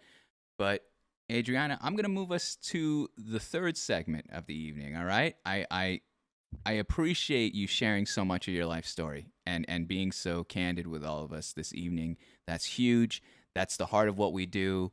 And the fact that you were being so open and honest about your experiences in your life, I think only makes this better. Makes this experience better for everyone here live as well as in the future. But we have some questions here, all right? We have some community questions over the course of this whole interview. I've been collecting questions here. And I'm going to try to do the ones that we have on deck now. So I'm going to honor the ones we have here, and then we'll move on to the last part of the show, all right? So the first one always comes in. It always comes in without fail, and I'm only going to read it once, all right? Who's your favorite mod, Adriana? Okay. Well, that's a tough question because I think all my mods should be getting free therapy for what they deal with, and you know, what I put them through. But Yeah. I don't think I have a favorite, Fair play. but I feel like Will is like, I don't even think, like, I don't even say like, oh, he's my favorite mod, but like he just has helped me out through all the years. I guess he just has seniority. But I really, all my mods right now, I love so much. Like we have a little group chat. And I just like I've never had a group of mods that I've loved so much, because I've always had mods, but like some mods would be like power tripping and like just being weird towards other community members. I'd have other mods wanting to marry me or hit on me, and it's just like, oh my gosh, like, and I'm just so happy with the mods that I have right now, because they actually want what's best for me and actually love me for who I am, and not just want to date me or power tripping over other people. I don't know. I just like my mods right now. I So, like that. I like that. By the way, I should probably tell you, you don't even have to answer these questions. You could react. You can do oh, whatever you want, by the way. I totally blacked okay. out on that one. But yeah, feel free. This one just, okay, I'm going to read it verbatim because it ends with something you need to know. It goes, Mom's Online redeemed Naya 6,000. And then in parentheses, it says she will get it. What does this mean? What does Naya 6,000 mean? Because I'm wearing cat ears. Oh my gosh. It's, I'm gonna do it. So trigger warning. It's, all right. yeah, Oh, that's it. I assume it was 6,000 points. Channel Correct? points. Yeah. Jesus, there you are. There. How did you choose? How did you choose that one? How did you say, you know what? This is what's going to be on there. I choose it because one of my other best friends who I have this matching tattoo with, the one that says baby, she lives in Austin too. I haven't hung out there in a minute, but I still love her so much. She used to stream, and she had a channel point redemption that was her, and she's literally like I'm just like real, I guess, but she is like the cutest person I've ever met. Like you see her and you just want to give her a big hug because she's so cute. And then she had a channel point, and she'd always be like, yeah, and I'd be like, oh my god, like I can't. Just thinking about it makes me so happy. She's so cute. That's nice. I like that. I like that. Adriana, what is something you want to tell yourself from 5 years ago? What is something you want to tell yourself from 5 years ago? Is what it says verbatim. To stop focusing on boys so much. Well, I guess 5 years ago I'd be 15. I didn't have a relationship then, but to warn myself not to let boys get in the way of my career. Because when I was dating my boyfriends, I barely posted on YouTube just because I was like, oh, I'd rather hang out with my boyfriend today. You know what I mean? Yeah. No, that's a good, solid, I would say solid advice, especially now that you've, 5 years later, where you are in the present, you're able to look back and be like, yeah, it was nice. I mean, companionship's always nice. No, who doesn't want to be feeling wanted? But at the same time, you got ambitions. You got stuff you want to do in your life. Before you want to, I don't know if you want to settle down at all. I don't know how that goes. But, okay, I don't understand this one. It says, did the IRS get your son? Kappa emote? Get your son. Oh my god, the IRS did not get my son. I'm going to go get my son and show you what they mean. Your son? Okay, I'm gonna go get him. Don't worry. You got a kid the whole time? Did she get a babysitter for this show? What the hell is this son? Is she just taking out she just got a kid? What's going on here? She has a kid? Where? I never knew this. Are you kidding me? How have we not talked about her kid? This is ridiculous, guys. Come on, guys. Okay. This is my son. What is this? It's just a stuffy, a Gudamutama. I don't know. Is that an egg? Is that egg? What is this? It's an egg. How is that your son? How is that your son? My hot tub stream was a meme, to say the least, because it wasn't like people going in saying, hey, Lil Ma, can you show us your back pockets? My hot tub stream was literally people arguing in my chat, pretending to be the IRS, saying they were going to take my son and kill him. What? Because my stream was like a fundraiser for taxes. You know how in high school they do like bikini fucking car washes, which is kind of weird if you think about it. But but so my hot tub stream was a very last minute decision that I was like, it's time to break out the hot tub because I owe $3,000 by the 15th. I didn't make my full quota, but I made enough to do the payment plan, which is really awesome. But yeah, it was a meme. It was a fun time. That's wild. My hot That's tub wild. stream. I do love that egg though. I've seen it a ton. I've seen it, but it's like laying on its stomach, like kind of doing Yeah. whatever. That's adorable. It's adorable. I like it. This one reads, do you feel more secure with your stepfather or biological father? Who do you feel closer to? It's like I can't really answer it because they're Yeah. very different. You know what I mean? It's like a different kind of. They're both like father figures to me. Hold on, I gotta close my door. Oh, of course. They're both like father figures to me, but I don't really. It's not like I feel closer with one or the other. It's just like they both have different roles in my life. Yeah, totally. Let's see here. It goes, does Adrian remember when BDTV rated her on You Now, and did that experience help her with troll/toxic viewers? Can you explain this moment? I wonder who sent that in. I think it might be that guy who I was talking about earlier. Yeah, the guy I talked earlier about the You Now raid that I got, and it was intense, and it's not like I didn't even get into this part of my life, but I had a past with 4chan people in very toxic kick group chats, and the toxic kick group chats and the very toxic doxing, constantly doxing, 4chan people that I was friends with kind of prepared me for the toxicity because they would say the worst things. They literally have done very awful things that will scar me for the rest of my life, dox-wise. So it's like I've always had shitty things happen to me and shitty things being said, and we'd always just roast each other in these group chats too. Like we would do the side-by-side pictures and be like, your hairline looks like it's reaching for the stars, you know, like things like that. Like it was just a fun time. It was extremely, extremely, extremely toxic. We'd done paragraph roasts to each other all the time. But that's kind of what helped me the most with dealing with toxicity. But that's how I dealt with that BDTV raid too, because there was a lot of leafy type humor and a lot of people who were joining or duetting, because in You Now you can like stream with somebody else if they request to join. Just a lot of like bad humor. So, but it was really I met a really cool friend out of it, which is cool. Nice. Opinions on men. Opinions on men without bed frames. Not the bed frame. Don't trust a man without a bed frame. That's all I can say. Why? What's that mean? I need to understand. I bought myself a bed frame. All right, I'm a proud I'm glad. owner. But what does that mean? Why is it mistrust? If you are talking to a man without a bed frame, your standards are quite literally on the ground. Jesus, really? The bed frame is the difference maker. Because the mattress is on the ground.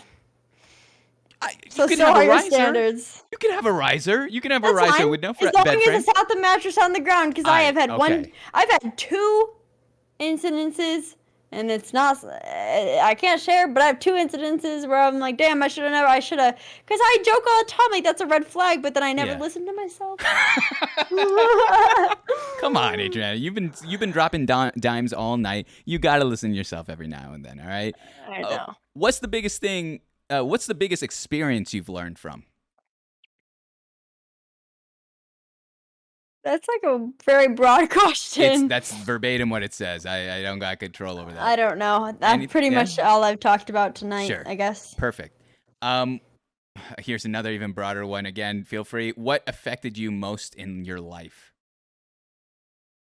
Everything. Up to you. Literally everything. A lot of trauma. Okay. Let me read you these next 2. All right, these next 2. Is there anything that you regret/change in your life? If there isn't anything, can you go into detail why?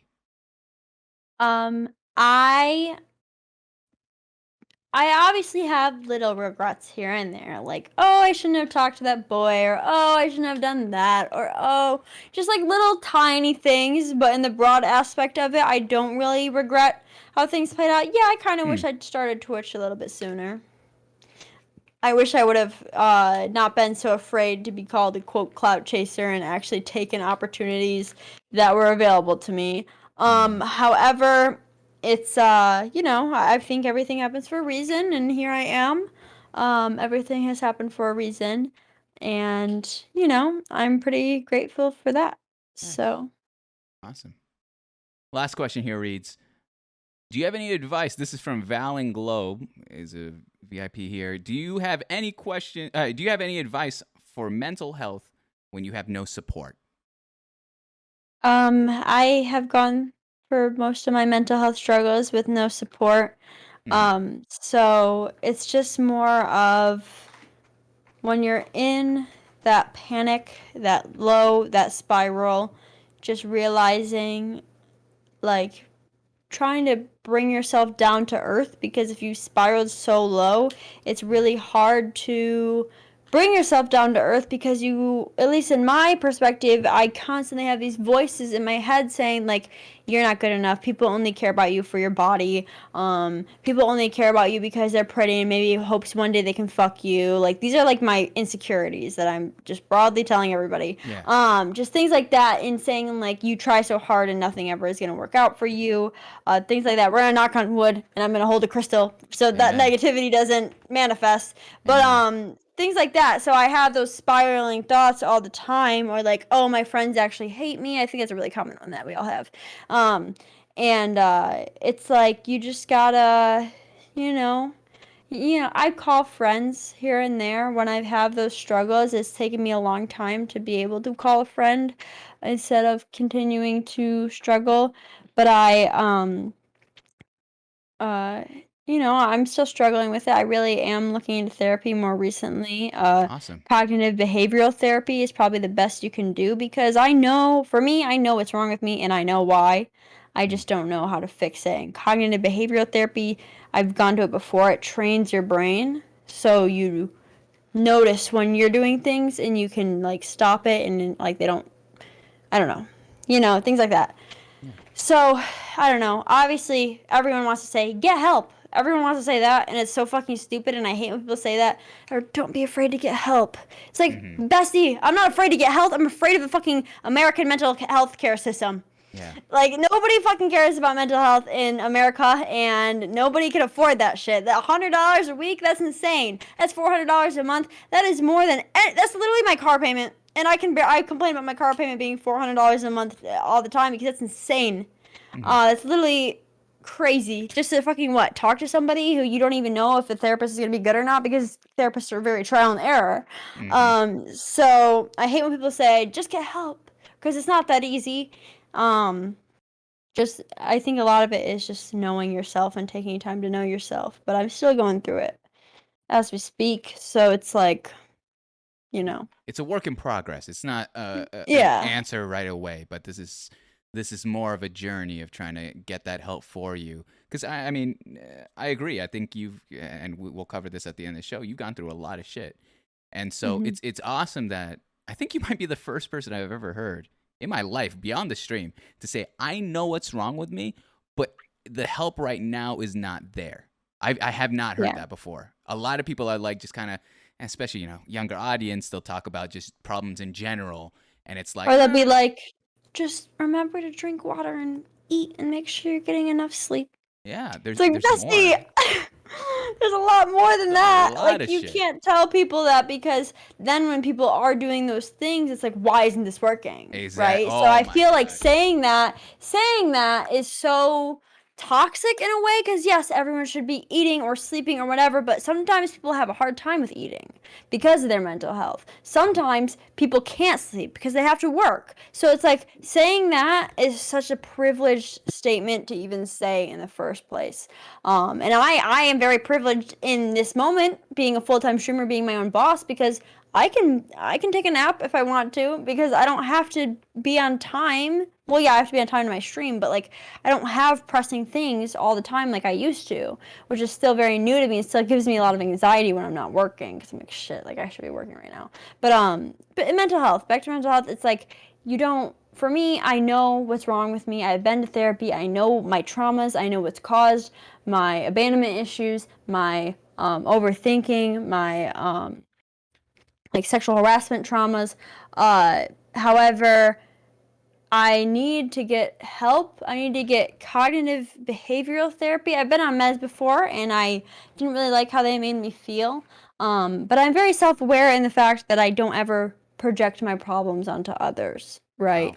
But it's also bad because I also beat myself up over You literally internalize everything it. all the time. Yeah. Exactly. Which is like good that I'm not being manipulative or toxic towards others, but it sucks because it makes things like 3 times harder for myself. Yeah.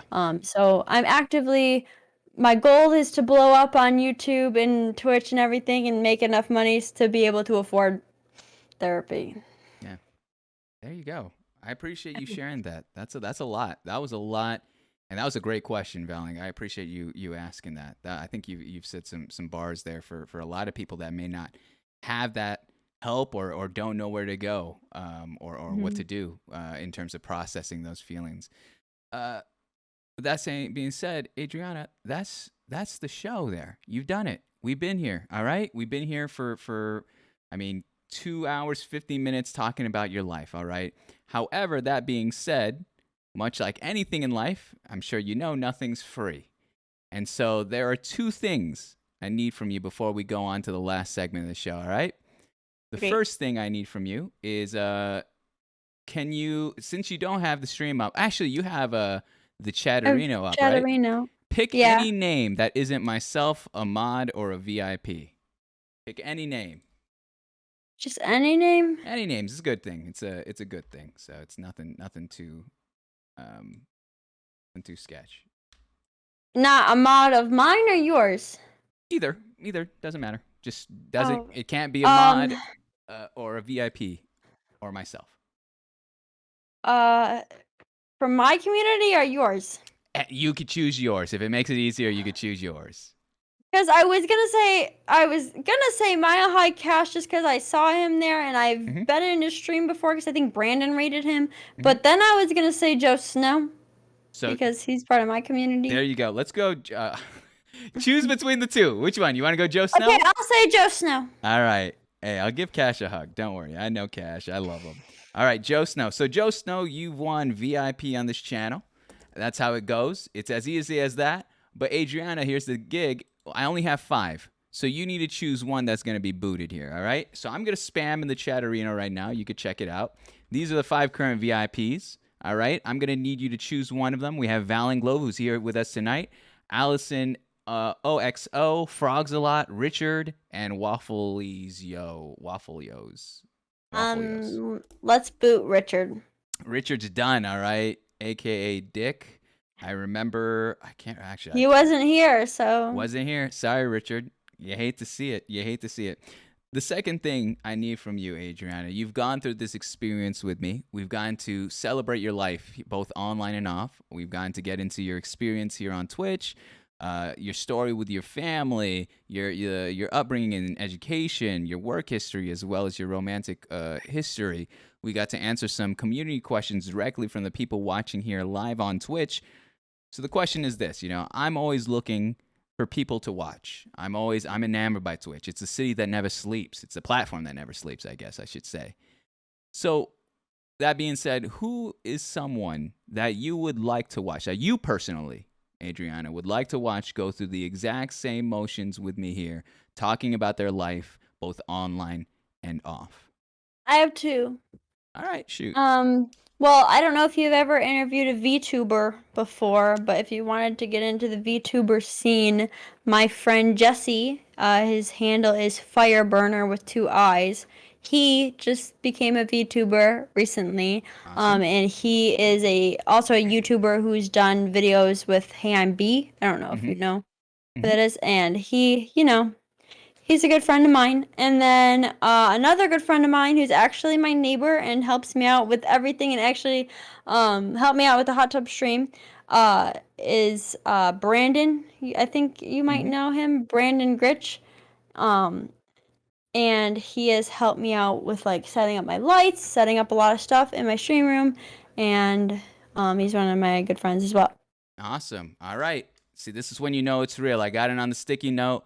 We have you choosing Joe Snow, and then your 2 picks there, Fireburner and Brandon Gritch. I'll add them to the list. I'll take a look at that all at a later date. But thank you so much, Adriana. I appreciate your time and your story here.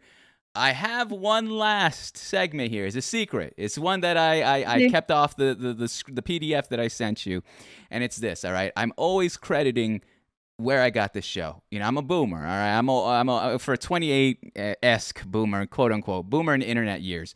But there's a show back in the day I used to watch at my grandma's house. It was called Inside the Actors Studio, and it was inspired. This whole thing was inspired from them. It was an individual, a teacher and host named James Lipton, back in 1994, made this show for public television where he would host it in his auditorium and classroom, and he'd bring on actors, actresses, and entertainers of the sort to join him and talk about their story. We're talking the Angelina Jolies, the Brad Pitts, the Dave Chappelles.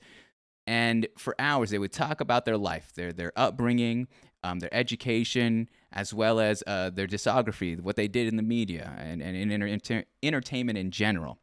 And he did this for 23 years.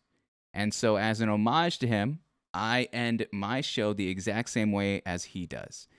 He reads 10 questions to his guest, all right? Just 10 questions. Now, there's only 3 rules to this segment, Adriana. First rule is you have to answer every question. They're not hard. They're not gotchas. It's easy questions. So you have to answer every question. 2 is that I'm going to stay completely silent. I'm going to read you the question. I'm going to stay silent. I'm going to say you're going to say your piece. Then as there's a moment of silence, I'll read you the next one. Okay. The third rule, aside from those 2, is that you have to keep your answer within one thought. So not one word, not one paragraph, just one sentence. That's it. Okay. And then after that, I'll tell you, I end the show by telling the guests exactly what I've learned from them. And I'll give you the final word, and we'll go our separate ways, all right? Okay. Easy as that. You ready, Adriana?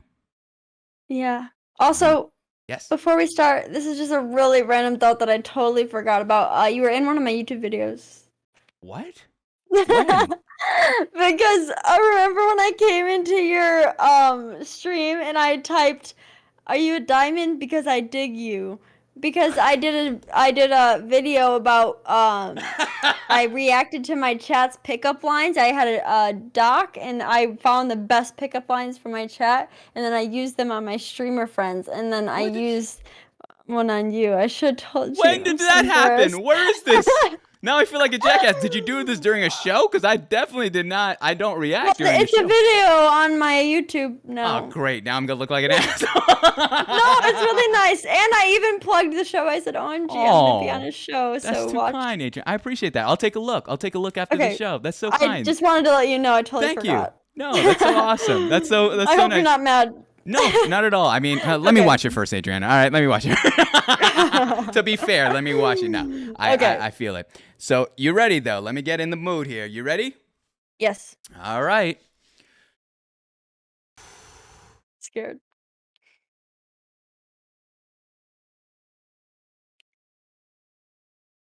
OMG. Question 1. What is your favorite word?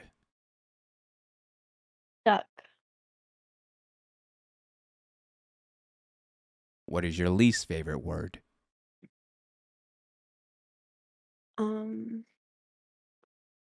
Probably something sus. I don't know. What turns you on? A very successful person or Doja Cat. What turns you off? Leeches and fake people. What sound or noise do you love? My donation notification. What sound or noise do you hate? Alarms when they are like wake up. But, just the alarm sound. What is your favorite curse word? Probably fuck. but I need to stop using it because I might get demonetized on YouTube. What profession, other than your own, would you like to attempt? Being a singer.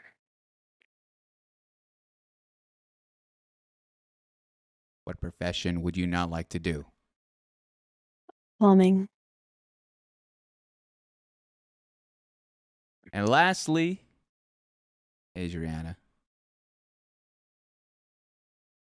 if heaven exists, what would you like to hear God say when you arrive at the pearly gates? I can either be funny with this or I can be like sincere, but I guess I'll be sincere. I would probably have him say that he's like proud of me or something. Give us the funny one too. I want to hear that one. I don't know, like, damn, you're a bad bitch or something. I don't know, something nice, something hyping me up. There you are. Ladies and gentlemen, AdrianahLee. Adriana, dude, thank you. Thank you so much for being here. Thank you so much for your time, Yeah, your thank story. you for having me. Of course, of course. Let me, I'll have the final word here, or that last moment to tell you what we did here tonight and what I've learned on my end, and I'll give you the final word as to whatever you'd like to say to those that are watching here tonight or in the future on YouTube or listening on Spotify. But here's the thing, Adriana, all right? I will be the first one to apologize to you because Okay. I think that I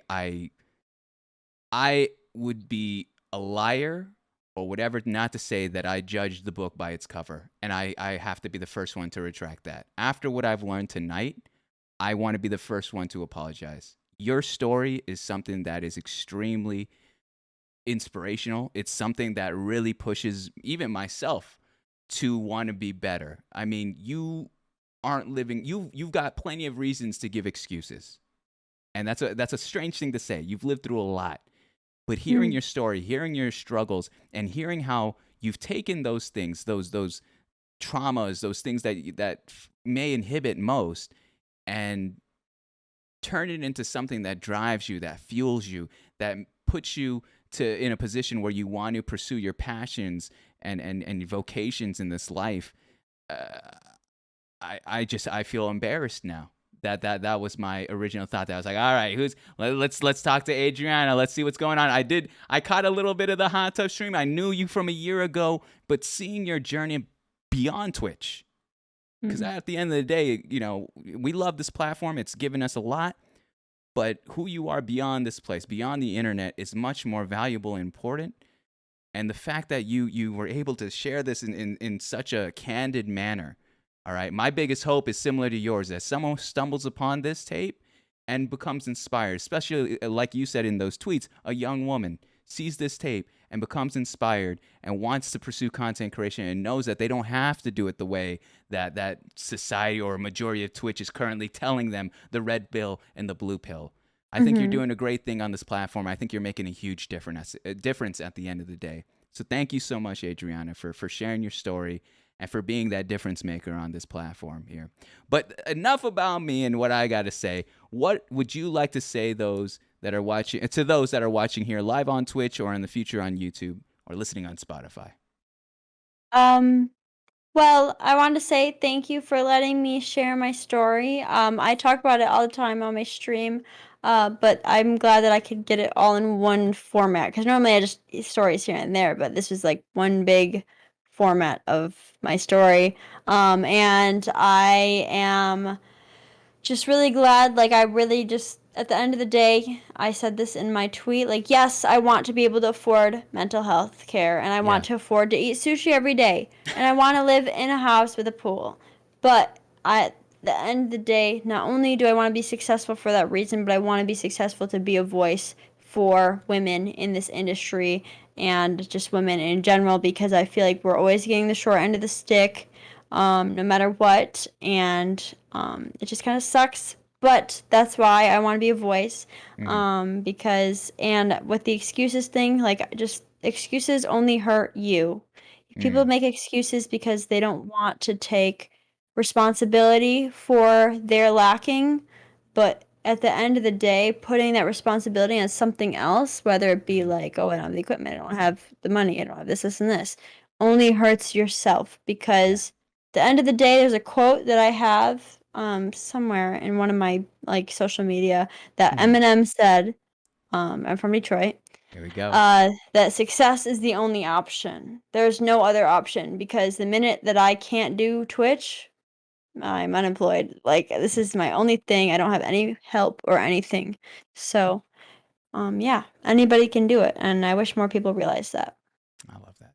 There you are, Adriana. Thank you so much for being here, for your time. Thank you. I'll hit you up in the DMs of thanking you there after the stream, but I appreciate you so much. I would love to have. I have this tournament that I host. All right, with former guests. I get 64 streamers from around the world, and we chop it up here for some rock paper scissors for $500 cash. I would love if you had the time. I'm sending you the invite now, but I'll send you the details formally later. If you have the time, I would love to have you there. I also have another show on. What's the date? That's still to be determined. I chose August because of summer and letting people do, whatever summer things they want to do. As well as I have another YouTube show that just kind of recapping where you are right now in Twitch, kind of bringing back old guests. And I'd love if you had the time to do that as well. But you take care, all right? Get some rest. I know it's like midnight 30 your time. So you go ahead, do what you got to do. Thanks so much for being here. I'll hit you up after the stream. I'll disconnect us here now there. But take care, Adriana. Thank you so much. Thank you so much. Thank Bye. you.